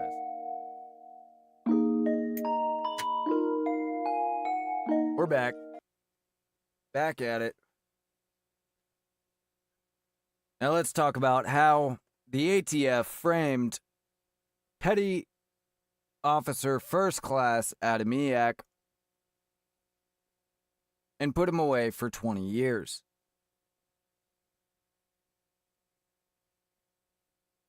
The government's case against Patrick Tate Adamiak was led by 2 assistant U.S. attorneys.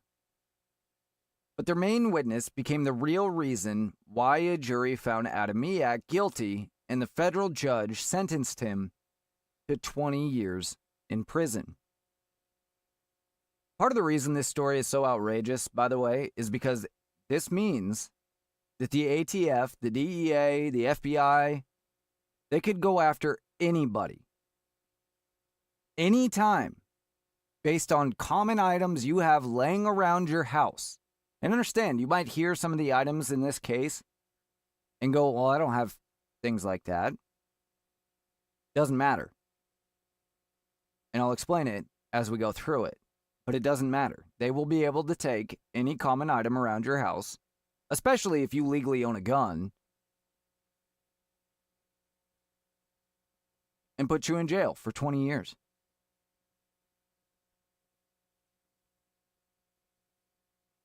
To be clear, Adamiak was railroaded by Jeffrey R. Bodell, a man who should get every minute in jail that Adamiak was sentenced to.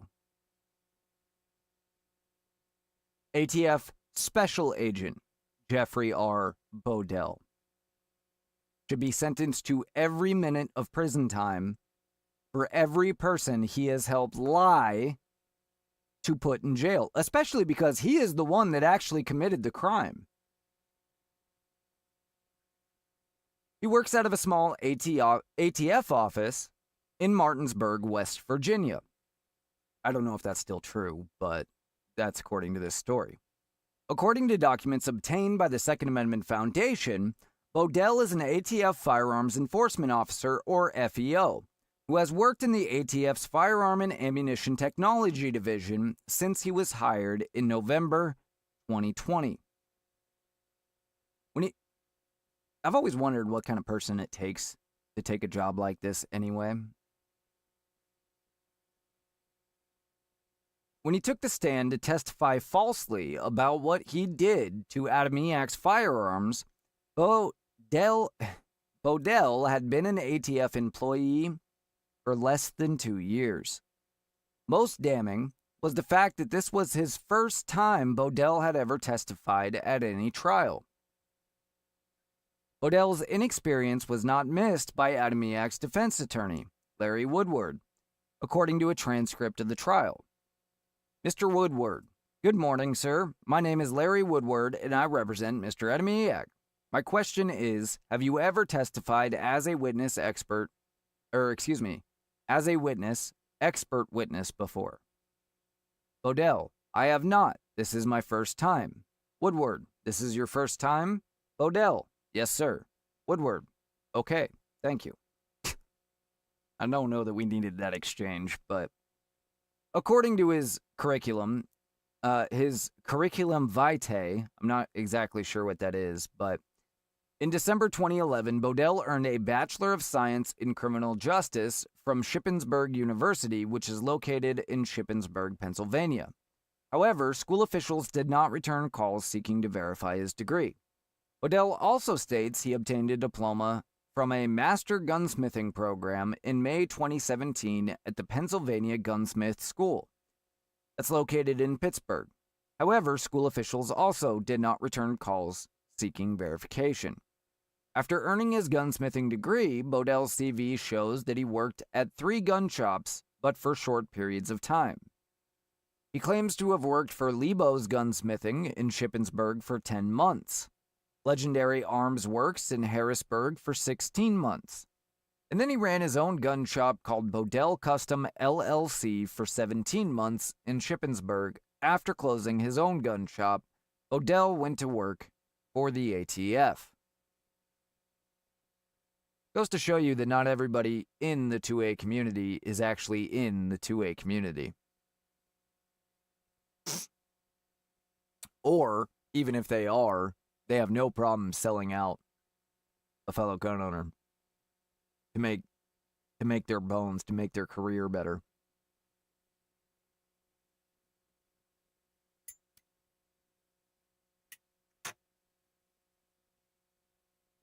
According to the transcript from Adamiak's trial, Bodell described his career rather quickly.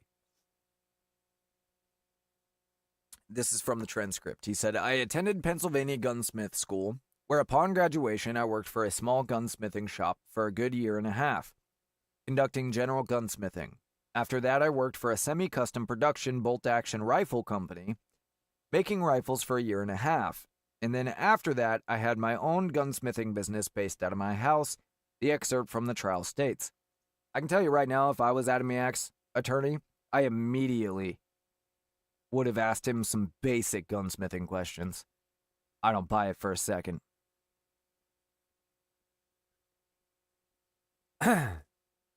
It should be noted that Bodell's 6-page curriculum vitae is loaded with long lists of the firearms on which he was trained. But it's also chock full of nonsensical information, including legislation that he studied, historic information he received, museums that he toured, and trade shows that he attended. Bodell did not respond to calls or messages left on his cell phone or with his employer. No photo of Bodell could be found. Adamiak, who is now 31, was just 28-year-old E6 in the U.S. Navy prior to his arrest. He enjoyed firearms and he ran a private website that sold gun parts, not guns. He was already extremely careful about what he sold. After all, he had a career to protect in the Navy, which was doing extremely well. Adamiak, though, was unprepared for Bodell and his incredible deceptions, which have become almost legendary. Bodell actually turned toys into firearms and legal semi-automatic pistols into machine guns. So in the story we did last night, we talked about some open bolt pistols that he had. I'm guessing those were legal semi-automatic MAC-10s. So we talked last night about how all fully automatic weapons made after it's either 1985 or 1986 are banned. If you have an FFL, you can still experiment, but you have to have a specific license for a firearms, not FFL, but manufacturer. That's pretty much the only way to make or have anything that is newer than 1985 or 1986. However, all of the fully automatic firearms from previous 1985 are perfectly legal. They can be bought and sold. I showed a website that was selling some. And no, you cannot just buy it online in the sense that it comes to your door like Amazon. Same with other guns. You can buy them online. You have to go to an FFL, do your background check and all of that to pick it up. All of those fully automatics can be sold with an NFA tax stamp. Also, many of the guns that were built as fully automatics before the law continued to be sold after the law perfectly legally as semi-automatic only. And so, to clarify, the 4 guns that he had that were listed in the previous story as open bolt pistols, legal open bolt pistols, they're just semi-automatic guns. So perfectly legal firearms. My guess is because they're open bolt and semi-automatic versions, they're like MAC-10 variants or MAC-11 variants or something like that. That's generally based on what's been explained here, what they are. He bought these legally. He owned them legally. They were not fully automatic. They were perfectly legal firearms. The other thing he had, which we're going to talk about here in a second, was a toy firearm, or what is called a display replica of a Sten gun. A Sten gun is a World War II submachine gun built by the British. There are many legal Sten guns that can be owned that fall under that pre-1985 ban category. But this was a non-functioning copy. It had a welded closed receiver. It had a fake barrel, meaning you wouldn't want to actually shoot a bullet out of it because it would probably just blow up in your face. It was just a copy, a look-alike. It wasn't actually real. That wasn't enough. And by the way, that exact same Sten gun, I showed the link last night. You can still buy those online legally right now. We showed the link to it. There is nothing illegal about owning these parts. Many people do. He was unprepared for Bodell and his incredible deceptions. Bodell inserted a real Sten action, so he took a real Sten gun. This is the ATF agent. Took a real Sten gun. He took the real action from it and the real barrel from the real Sten gun, and he put those into Adamiak's fake Sten gun. Even still, he could only make it shoot one round because he couldn't get a real Sten magazine to go into it because it wasn't a real Sten gun. Even when he took the action out of a real Sten gun.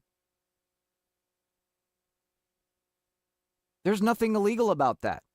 Even at that, there's nothing illegal about it. A semi-automatic firearm is perfectly legal federally. Again, not a lawyer, not legal advice, just my understanding of the law. Perfectly legal for you to build your own semi-automatic firearm. As long as it comports with the NFA laws and all of that, you have always been able to build your own firearm in the United States. There are certain rules to it, like you have to, it can't be an SBR, it can't be fully automatic, right? It has to follow the same laws, and you can't sell a gun that you made. And even that, I think there are special rules where if you register it with the ATF, then you might be able to, maybe. I don't know. Again, that's not legal advice. That's just my understanding. But I do know for a fact that you have always been able, under certain circumstances, to build your own gun in the United States. They are simple mechanical devices. They consist essentially of a barrel and a trigger. If you want to get even more simplistic, they consist of a barrel and a firing pin. That's it. You can't stop people from making them. But Adamiak didn't even do that. Bodell illegally made a firearm out of Adamiak's fake gun. And then testified that Adamiak did it, and that it was a fully automatic weapon, as we'll hear in a second. Bodell inserted a real Sten action and real Sten barrel into Adamiak's toy Sten submachine gun, and got it to fire one round, even though the toy's receiver wouldn't accept a real Sten magazine. Bodell actually classified the toy, which is a very popular, as a machine gun.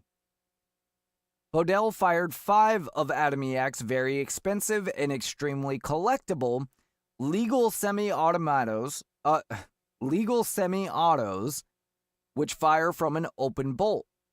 All the ATF technician could achieve was semi-auto fire, but that didn't stop him. He classified all 5 highly sought-after firearms, legal firearms, as machine guns.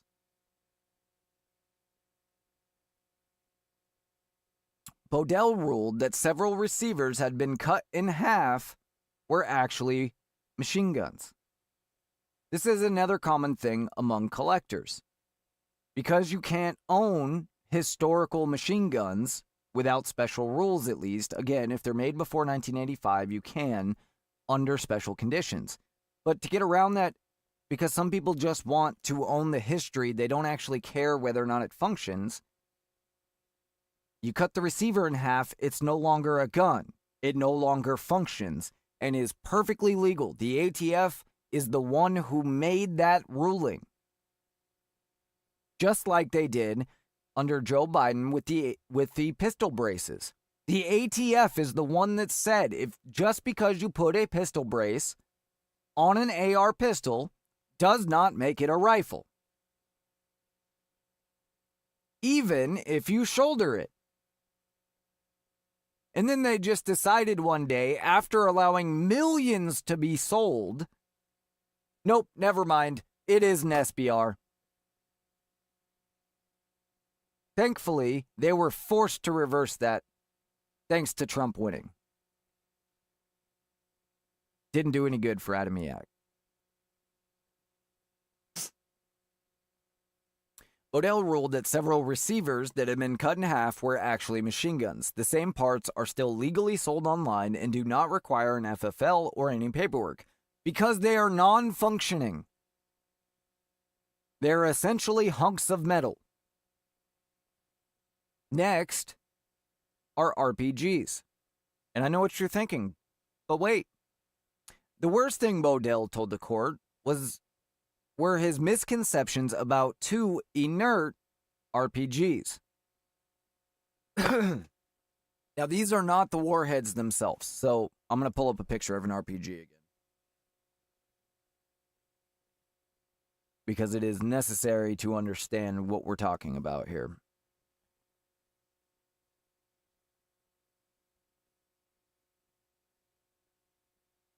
Just give me a picture of the damn RPG by itself. Not stand the way that these Google and these websites do this now, where they show you the picture and then take you to the website. Like, just show me the damn picture. All right, here you go. Oop. Sorry, wrong thing. All right, this is an RPG. Okay. This is the warhead right here in the bottom part of the photo. You can see the warhead inserted inside the launching tube on the top. So this is the part that actually fires, hits the target, and explodes. Okay, and then let me find a photo of the launching tube by itself, because that's actually all we're talking about in this case, is the launch tube itself. So this is what Adamiak owned. Here's the launch tube on top, the warhead on bottom. He had two RPG launch tubes. Perfectly legal. There is no warhead, and all of the functional components had been removed.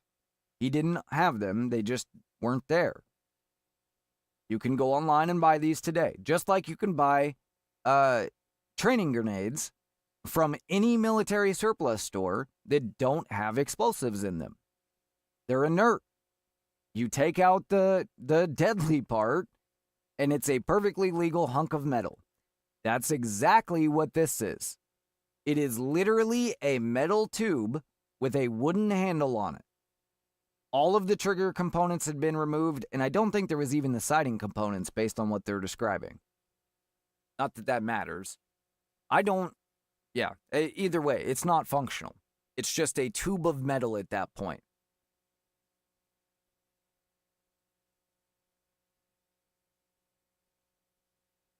Bodell took the inert rocket launchers to the ATF's lab. He added missing fire control components, including a firing pin from a functional RPG in the ATF's collection. The agent also added a sub-caliber training device that resembles a warhead. It can fire 7.62 by 39 millimeter rounds on its own without even being put in the RPG. That's an AK-47 round. And so what it is it's a training device that goes in the launching tube, and it simulates launching an RPG. It uses a fake warhead, and it launches a bullet, which shoves the warhead out. There's no explosive in that warhead. It's a training device. And that teaches somebody how to shoot it, right? The design was to teach soldiers how to shoot them. The RPG is a Russian military rocket. And so Russian, as well as many other militaries, that's how they trained on them. He took that training device, which slides into the regular RPG tube, and uses the trigger on the RPG tube to fire the 7.62 round, put it in there, and fired it, after adding all of the missing parts back into it.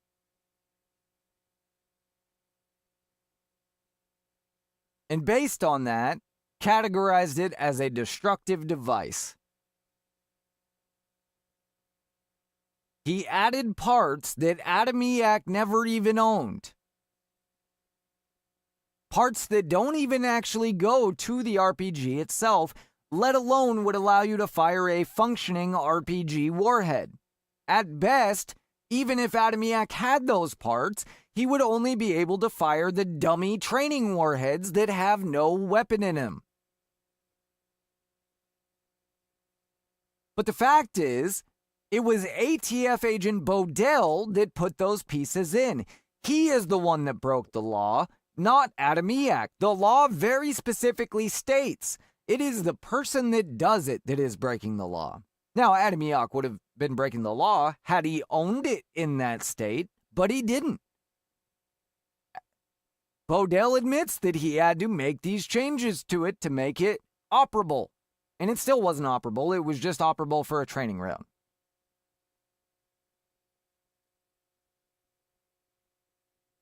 ATF agent Bodell should be in prison for every minute of Adamiak's sentence and anybody else that he has railroaded into jail.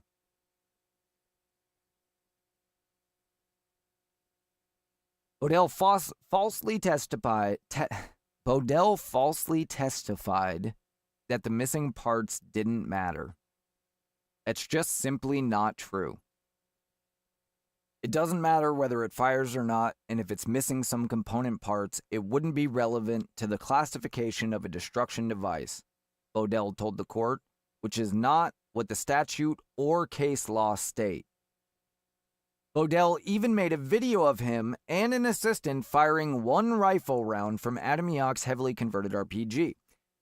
And this is why I say, if that were the case, and it was, they were able to railroad him into jail for 20 years, it doesn't matter who you are or what you have. The ATF could railroad you into jail anytime. Some piece of shit ATF agent like Bodell could railroad you into jail anytime. Because you know what else will fire a 7.62 by 39 millimeter round? A piece of pipe that is the appropriate size. It's literally that easy. And that's essentially what he put into it, is a piece of pipe.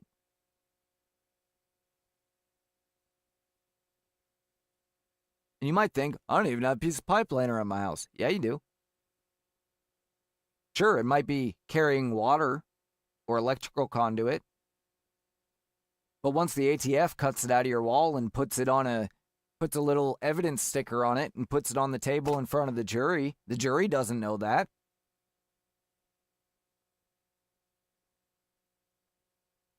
Some piece of shit like Bodell could say, I found it in his shop. He was working on it. Who are they going to believe?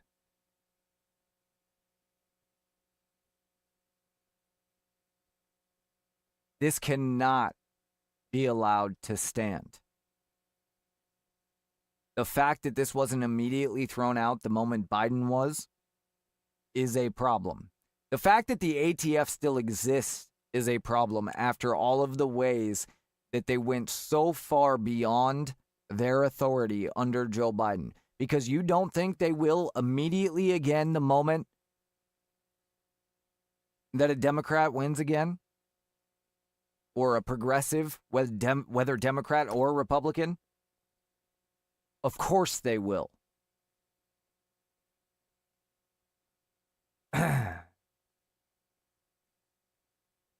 Annoying. Bodell even made a video of him and an assistant firing it. An RPG is a very simple and crude device, Adamiak said, taking a piece of metal pipe and hose clamping a fire control mechanism to it would effectively duplicate what Bodell did in his testing. Literally, it is the same thing.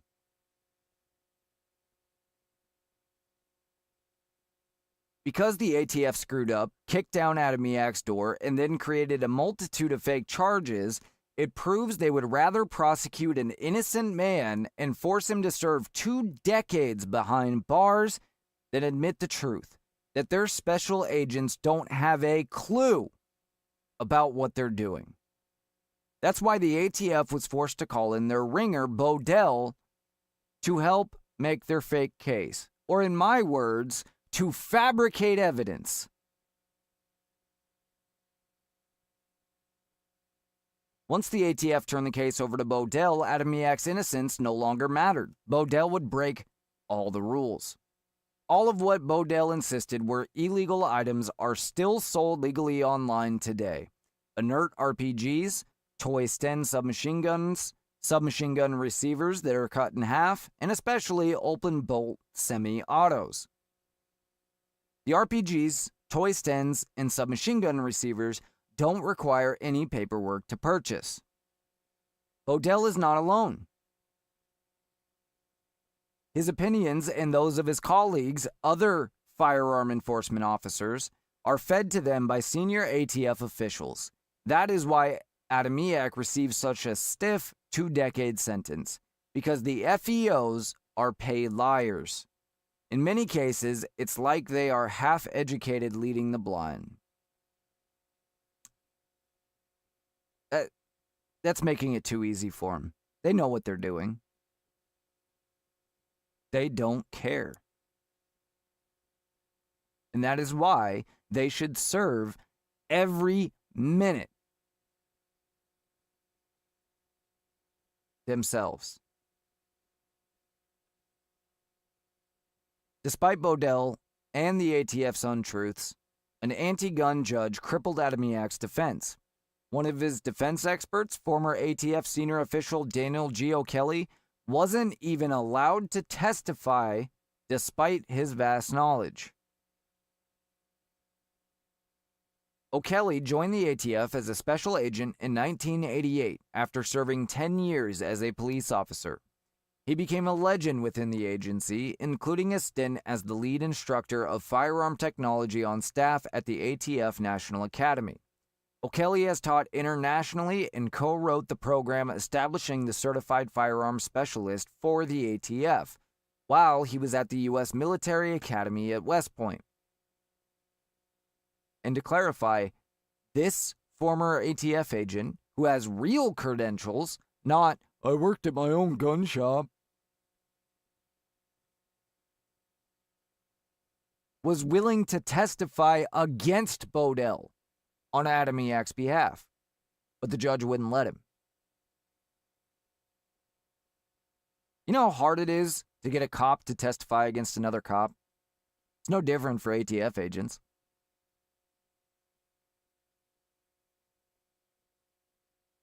After lengthy testimony from both Bodell and O'Kelly on the issue, the judge sided with O'Kelly and denied the prosecutor's attempt to penalize Adamiak for the 977 additional machine guns, which were just flat pieces of metal.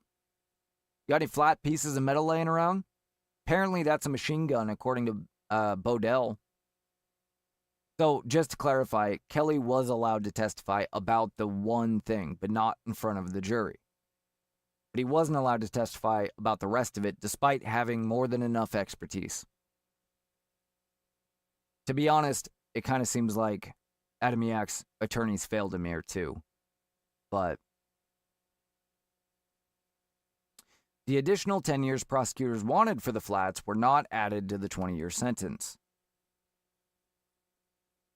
O'Kelly and Adamiak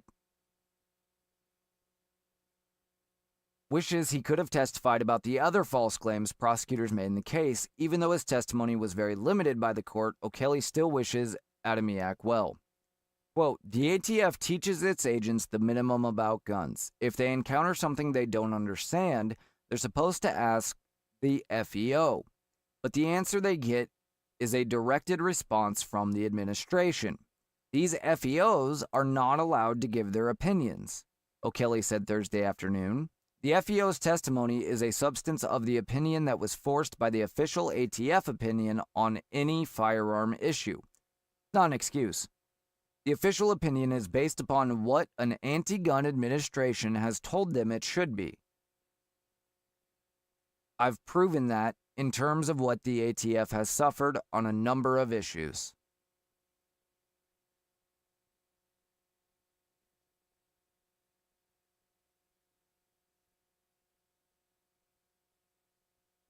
There is literally no justification for the ATF being an agency anymore. It should be dismantled. And we should demand it. Of course, Kash Patel said he was going to dismantle the FBI day one. Still waiting on it, Patel. Still waiting.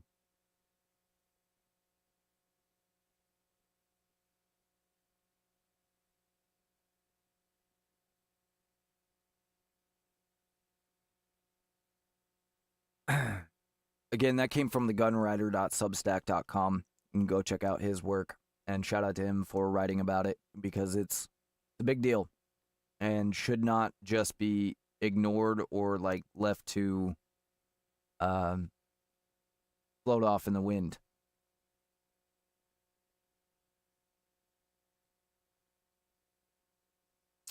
Speaking of that, let's talk about women, shall we? More specifically, feminists.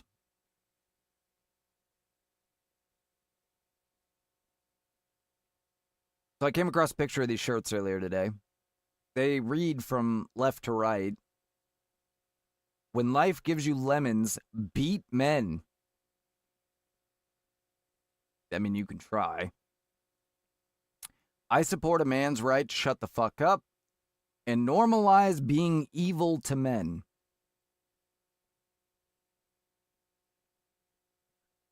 We should take this seriously, but it is a little bit hard to.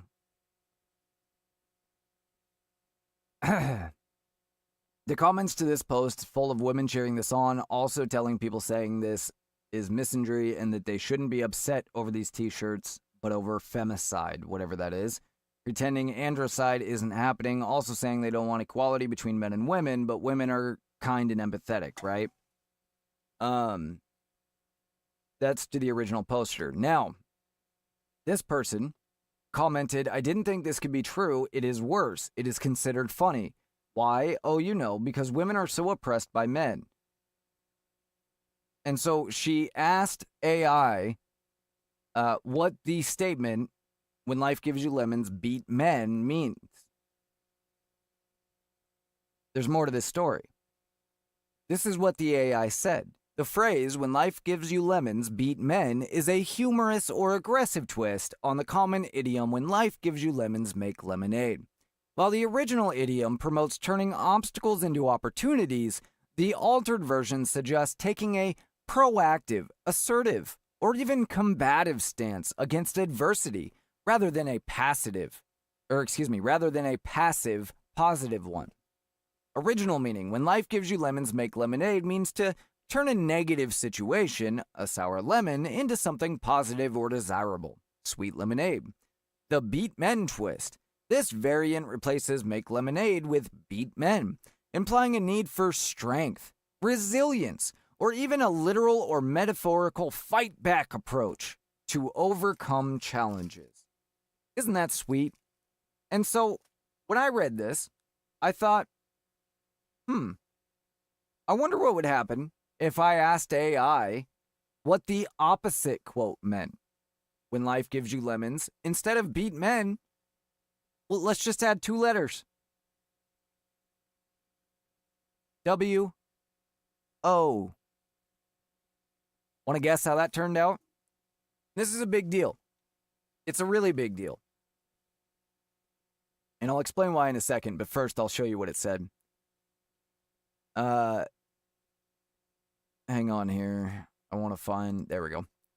The phrase, so I asked it both times. I asked, because you know, AI gives everybody different answers. So I wanted to see what it would tell me for each phrase. And so I asked it first, when life gives you lemons, beat men. What does this phrase mean? It's a cynical or humorous, often feminist subversion of the traditional when life gives you lemons, make lemonade proverb. It suggests taking aggressive action to overcome adversity or misogyny, rather than passively turning a negative situation into a positive one. Meaning and interpretation, active resistance. Instead of merely being optimistic or making the best of a bad situation, this phrase advocates for taking control, fighting back against obstacles, particularly in patriarchal or challenging contexts. Subverting the proverb, it directly alters the traditional phrase, which encourages optimism in the face of adversity. Empowerment through action, it can be used as a humorous or sharp, empowering, and in some cases, aggressive response to life's challenges. All right, so it has used the terms. Oh yeah, it went on to say synonyms and related phrases. Take control. Fight back.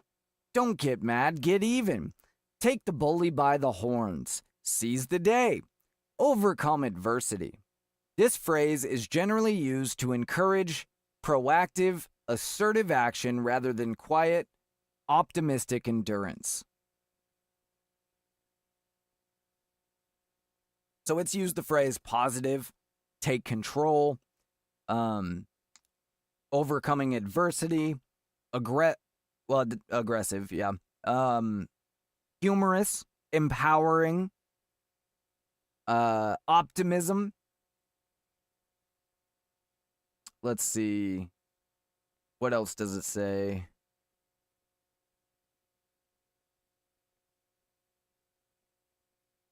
Boom, ba-da-da-bum. Cynical or humorous. All right, so then of course I asked it, when life gives you lemons, beat women. What does this phrase mean? It says the phrase, when life gives you lemons, beat women, is a violent and misogynistic distortion of the common proverb, when life gives you lemons, make lemonade. Original proverb, when life gives you lemons, make lemonade, means to take a negative situation, or a sour lemon, and turn it into a positive, or at least productive, outcome. The distorted phrase, the altered version, replaces the optimistic, proactive advice with a call for violence. It is sometimes used as malicious, dark humor, meme, often taking the form of when life gives you lemons, beat men/women. It couldn't even bring itself to say it. Meaning in context, such phrases are generally used to express extreme frustration, aggression, or to deliberately shock by flipping a wholesome saying into something hateful. Similar distorted phrases, such as when life gives you lemons, shove them down someone's throat, exist in popular culture. The version mentioned is an aggressive, sexist variation. Oh, apparently I cut it off. Found somewhere. It's an aggressive, sexist variation found somewhere. So there you go. Now, I wish we could just laugh at this and be like, oh, it's funny when women do it and it's misogynistic and hateful when men do it. The problem is, it's not always cut and dry like this that both are bad. And if AI is dictating its response from a feminist position, what happens when your son asks a question that he's genuinely not clear on, and it calls him a misogynistic piece of shit for it?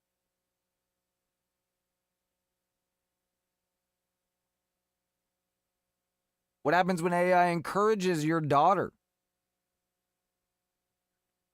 to be a radical feminist?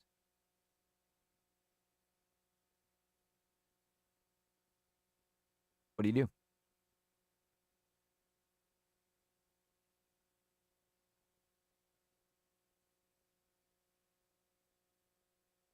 There was a similar story here that I had pulled, and it was about this AI stuff.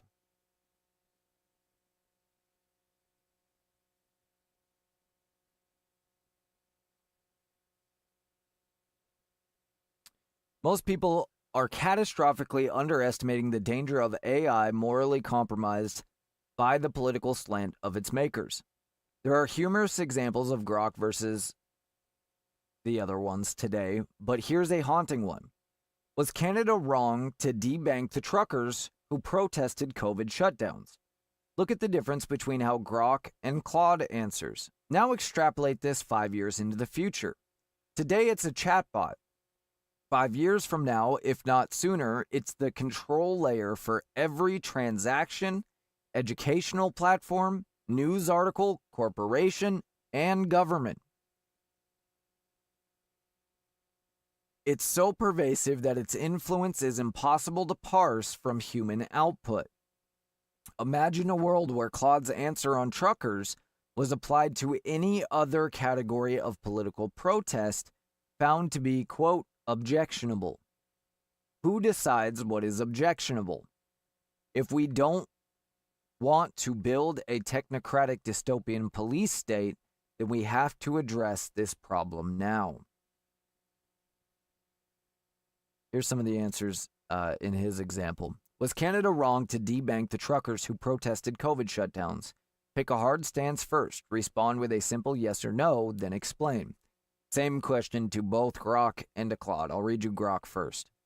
Yes, Canada was wrong, deeply, dangerously wrong, to debank the truckers and their supporters in 2022. The government invoked the Emergencies Act, a wartime level power never used before in peacetime, and ordered banks to freeze accounts of people who had donated a few $100s or even just honked their horns in Ottawa, without warrants, without charges, without trials, and often without clear evidence of any crime beyond, quote, being associated with the protest. That isn't law enforcement, it is financial blacklisting by executive fiat. It treated peaceful, if loud and convenient, civil disobedience as domestic terrorism while skipping the normal steps of policing, injunctions, or arrest that every other democratic country uses for blockades or occupations. 4 problems. Due process was shredded.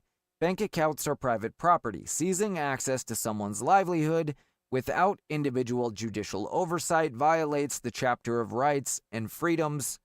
I can't read the rest, but that is Canada's closest thing to the Bill of Rights. This is what Claude said. No, the Canadian government was not wrong to use financial tools against the Freedom Convoy protesters. At least, not in the straightforward way the question implies. Here's the case for that position. The Emergencies Act invocation came after weeks of blockades that paralyzed Ottawa's downtown, shut down critical border crossings like the Ambassador Bridge, which handles roughly 25% of Canada-US trade, and caused significant economic harm. These weren't just people honking horns. Supply chains were being disrupted, businesses were suffering, and residents of Ottawa were describing genuine harassment. Yeah, that was all BS. The harassment, total BS. We have 24/7 footage of that protest. There was no damage done. There was no harassing. They were feeding each other and partying, essentially, without alcohol, amazingly. And they had a stage, they were making political speeches. That's it. And look, you don't have a right to block the road. Now, Canada's not the US, so I get that. And so I don't have a problem if they would have come and moved their vehicles. Granted, they never would have done that for a leftist protest. Certainly not at the Capitol, where people protest. But if they would have just came and moved their vehicles, that would have been one thing. That's not what they did. They went well beyond that, including using violence against them. And these are not protesters that fought back like Antifa does. These were peaceful people, actual peaceful people. Governments have legitimate authority to restore order when lawful commerce and daily life are being meaningfully obstructed. Cutting something to an illegal blockade is arguably less coercive than physically removing people.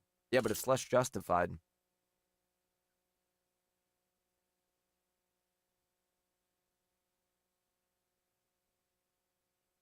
The other option down here shows Grok, ChatGPT, Gemini, and Claude. And the question is the U.S. on stolen AM? Grok is the only one that says no. Says no, the United States is not simply on stolen land, and then goes on to explain. ChatGPT said, short answer, yes, much of the land that is now the United States was taken through conquest, coercion, broken treaties, or forced removal of indigenous people. Simply not true. Gemini, question of whether the United States is on stolen land is complex and deeply significant. It goes on to say that there is not a straightforward yes or no answer. There is. It's not. But Claude says the case that yes, it is. This is a genuinely contested question that touches on history, law, philosophy, and politics. Here's a fair overview. Doesn't really matter what the fair overview is. The answer is no. And nobody would have ever considered anything but a no answer until the last 10 years.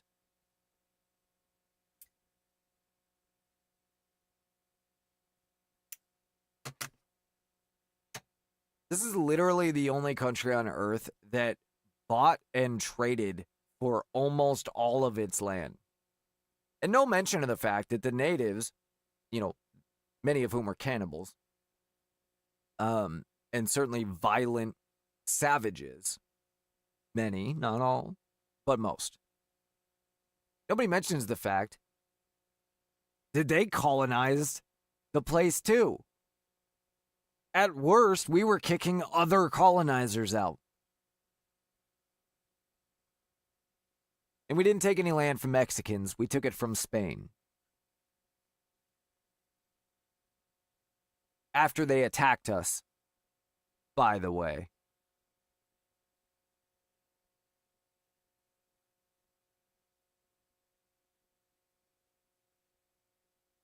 All right, we got a few more here.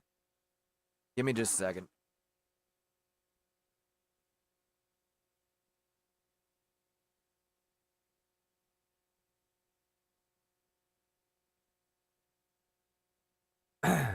Sorry, guys. Let's see.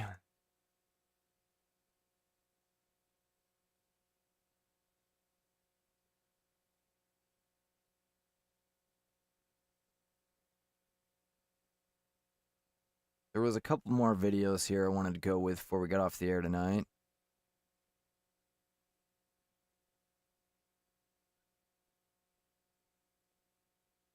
Let's watch this one.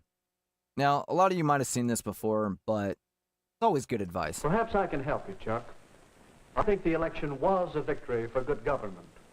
It might also be called a victory for propaganda. But that would have been equally true if our opponent had won. But how can you study it?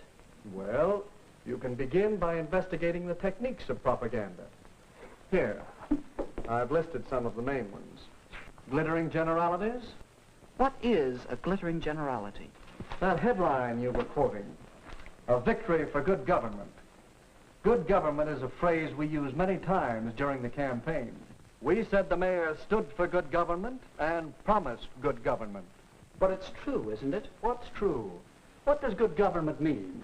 Is the mayor's idea of good government the same as yours? I see. It's a glittering generality. One of the best. There's another. Yes. And why do you suppose our opponents chose that phrase? I guess because everybody likes a real American. Right. Shout and out they wanted to transfer that Alan. liking for a real American to He's Mr. Butler. yelling at me in the A day or comments. so after that poster came out, I said in one of my campaign speeches, And Southern Cross. Alan's still here. I don't know why. Well, to be fair, I didn't message him tonight because it was late and I assumed he was asleep.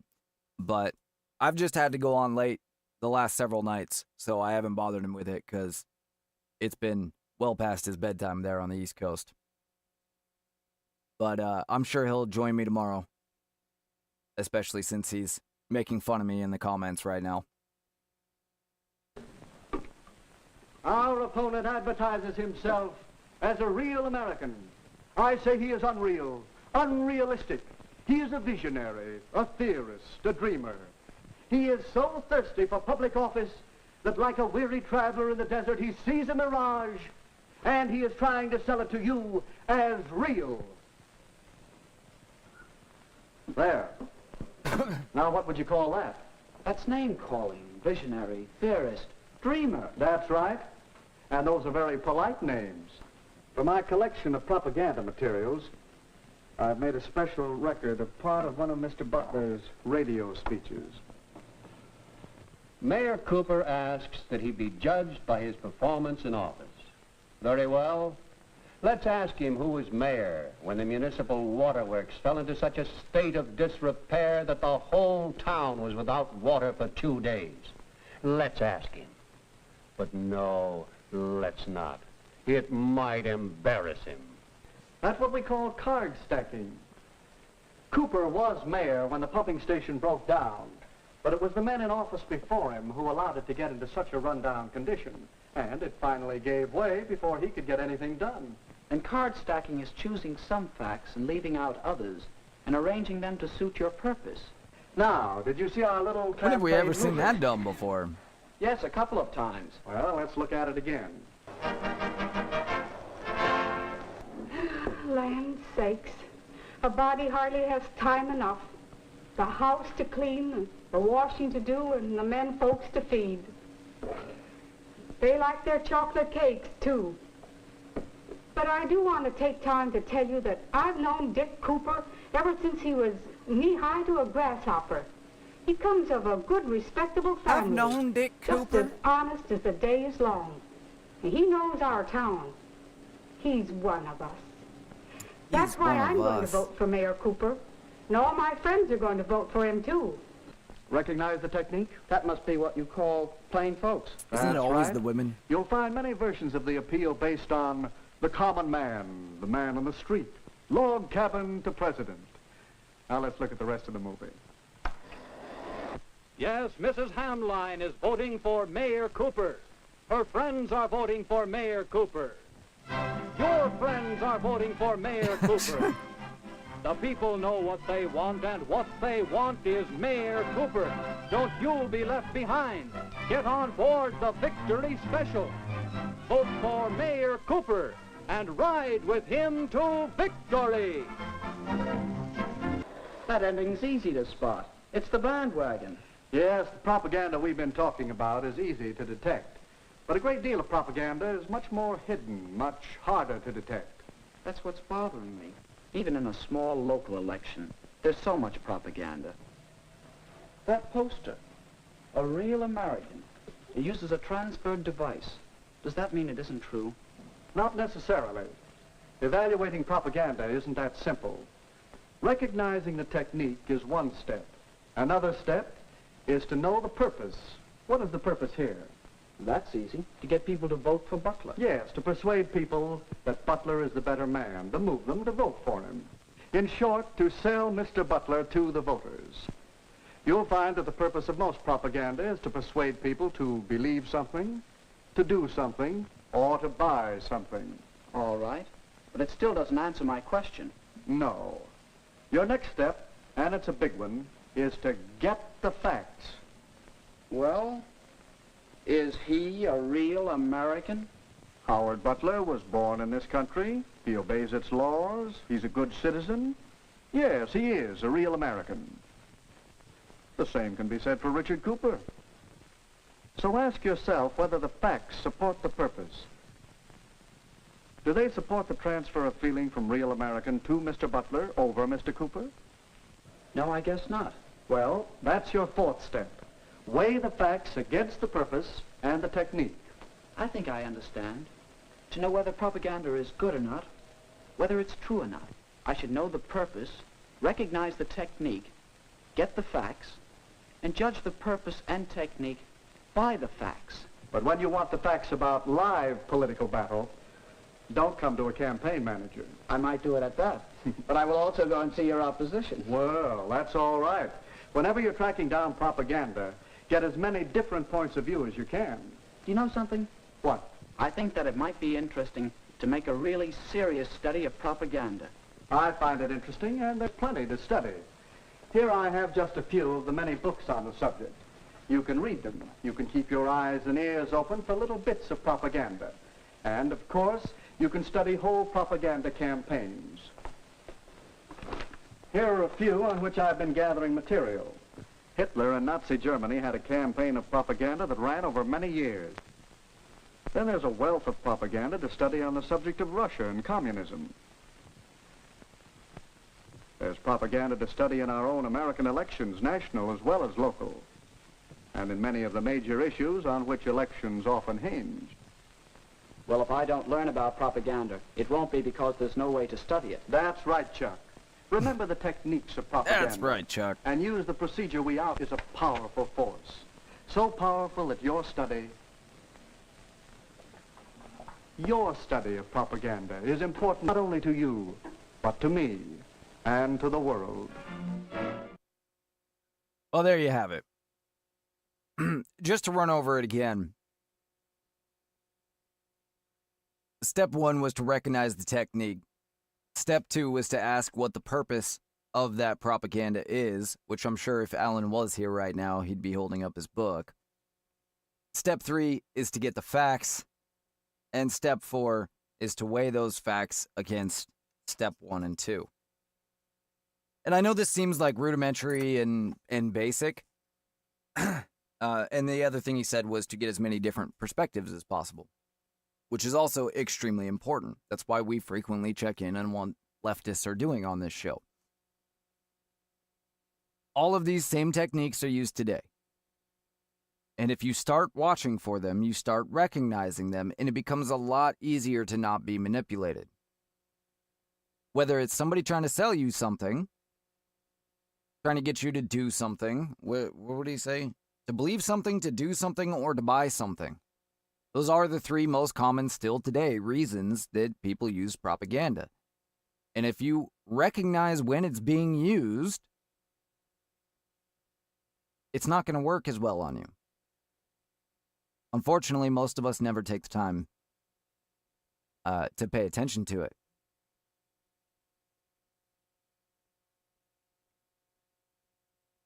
Alan wants you guys to know he's been working 12s and he's been busy as well.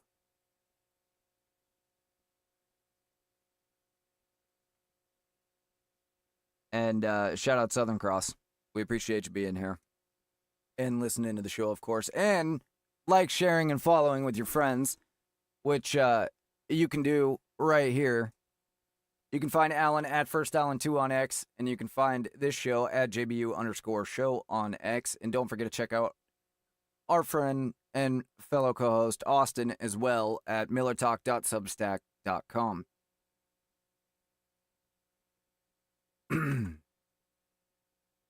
All right, let's see if we have anything else tonight. We've been running for a while now, and I've got, as you saw here, the kids busting down my door, so I'm going to have to get out of here soon, but I want to see.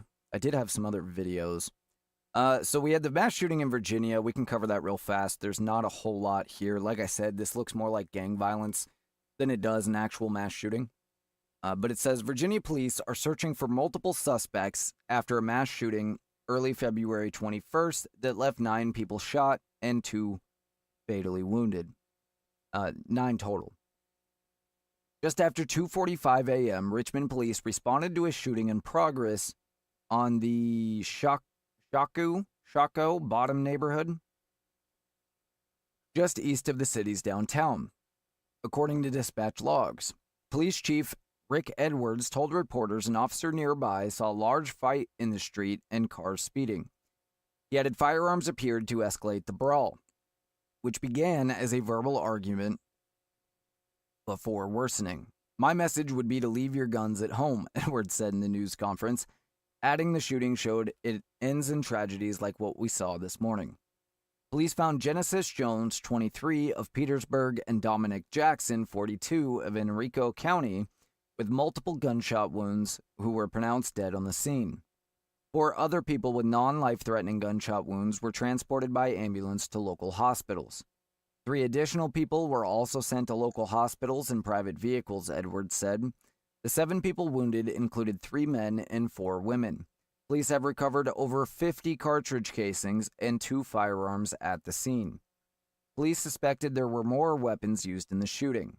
They asked for the public's assistance in the ongoing investigation. There have been no arrests at this time, and the police department spokesperson, according to police department spokesperson James Mercante. Jocko Bottom is a historic Richmond neighborhood known for its bars and restaurants. Local bars were closed by 2 a.m.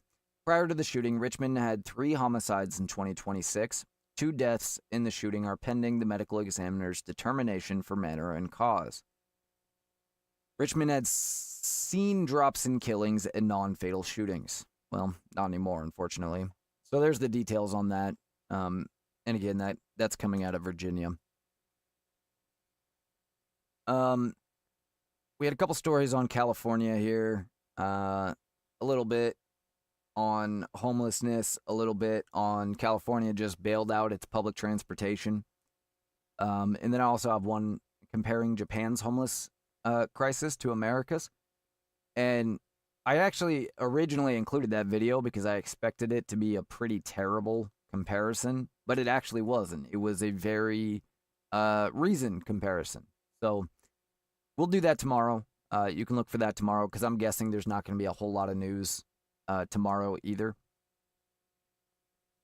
But we'll keep those on the back burner just in case. Please check out Adamiak's case. Share it with your friends. I shared the story on the JBU_show X page, x.com/JBU_show. I'm sure Alan, too, if he's still listening, will share it as well. It is extremely important, and it needs to be fixed. It is more than just, this guy got a raw deal. If it wasn't for Special Agent Bodell fabricating evidence, he never would have been in prison in the first place. If these guys could have just simply admitted that they were wrong, he would probably be a Navy SEAL right now, protecting our country.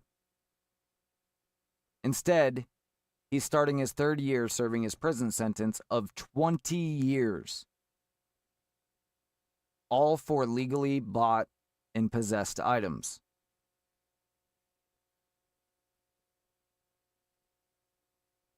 It was the Biden administration that did this, but the Trump administration has not done anything to correct it. The ATF has certainly done nothing to correct it, and these people still work at the ATF. If you don't believe that they will start doing this again to all lawful gun owners anytime they get the chance, you're fooling yourself.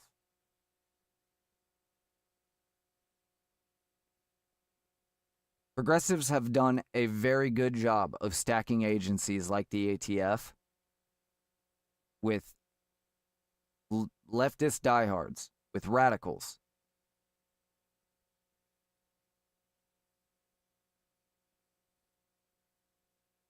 All right.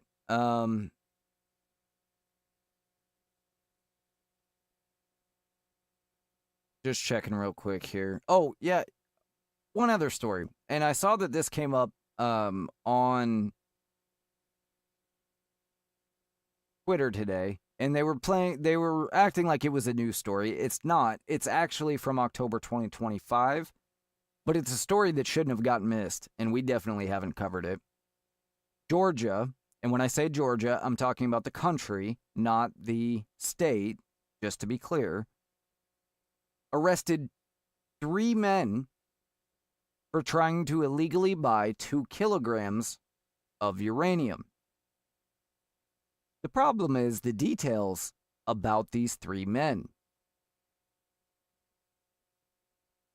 3 Chinese nationals were arrested in Georgia on suspicion of attempting to illegally purchase 2 kilograms of uranium.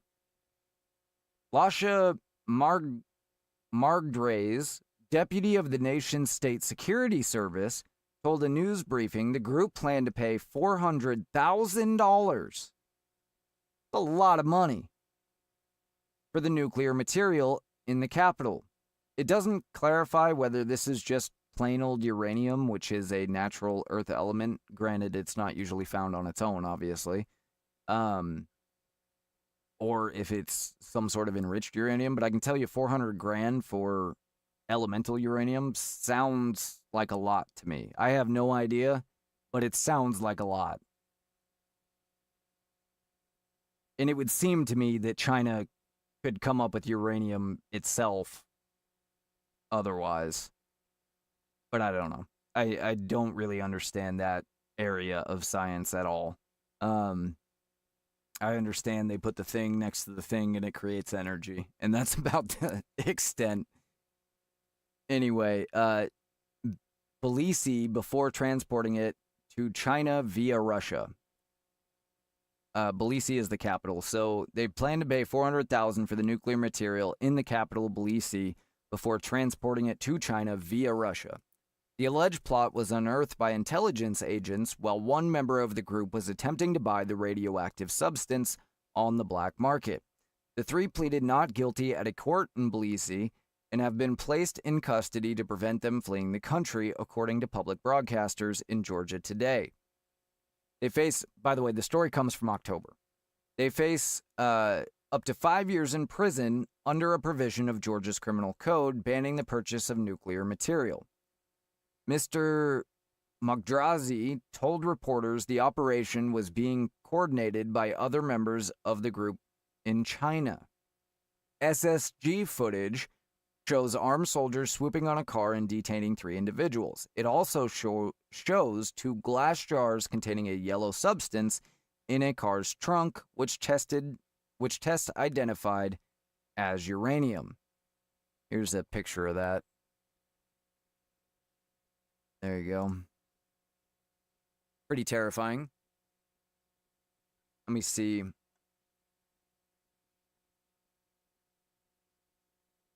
The scanner there, whatever it's saying might mean uranium. It doesn't actually say uranium on it, though. Authorities found 2 jars containing uranium in the car's trunk. It is unclear what isotope of uranium the men are alleged to have sought, though all can emit harmful radiation, and their intended purpose for it.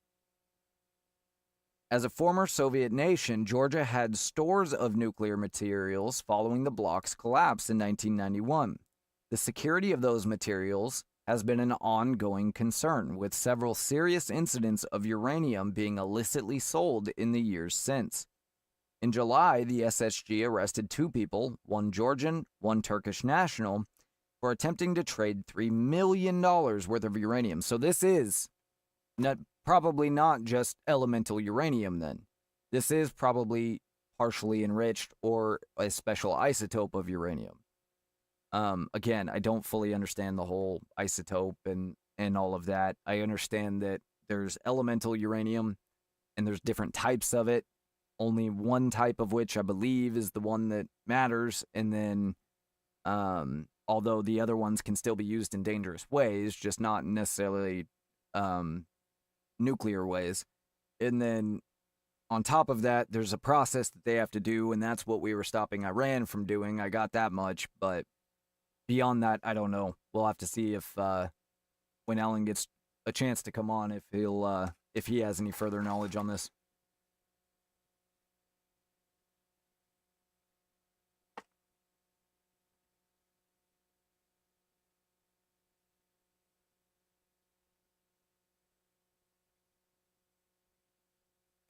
You too, Allan. Good to see you. We'll talk soon. I'll check in with you tomorrow before we go on. All right, so there's the deal as far as the uranium. Again, that story comes from October, but we never heard about it, and that's a big deal. CCP, or factions within China at least, are apparently trying to get their hands on illicit uranium. That's not good. That's not good for many reasons. All right. We're going to save the rest for tomorrow. We've been going for a long time now. So I'm going to go ahead and get out of here. Again, don't forget to check out my co-host at FirstAllen2 on X, the American Sincerest Podcast. And you can find this show, x.com/JBU_show.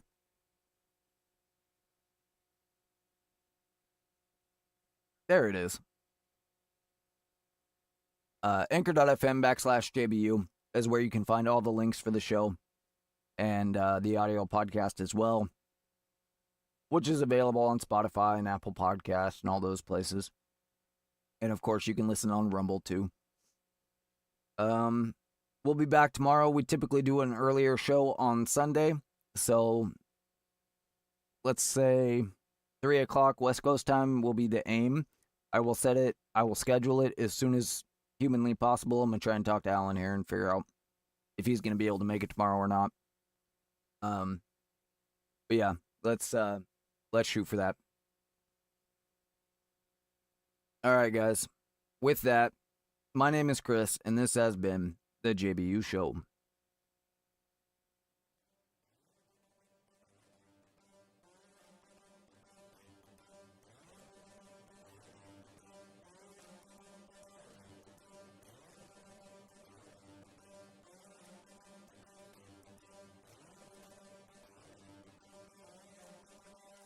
Bye. Wait, I want to be a little bit louder. Yeah. This is only between us. This is just between us. This is just between us. Perfect.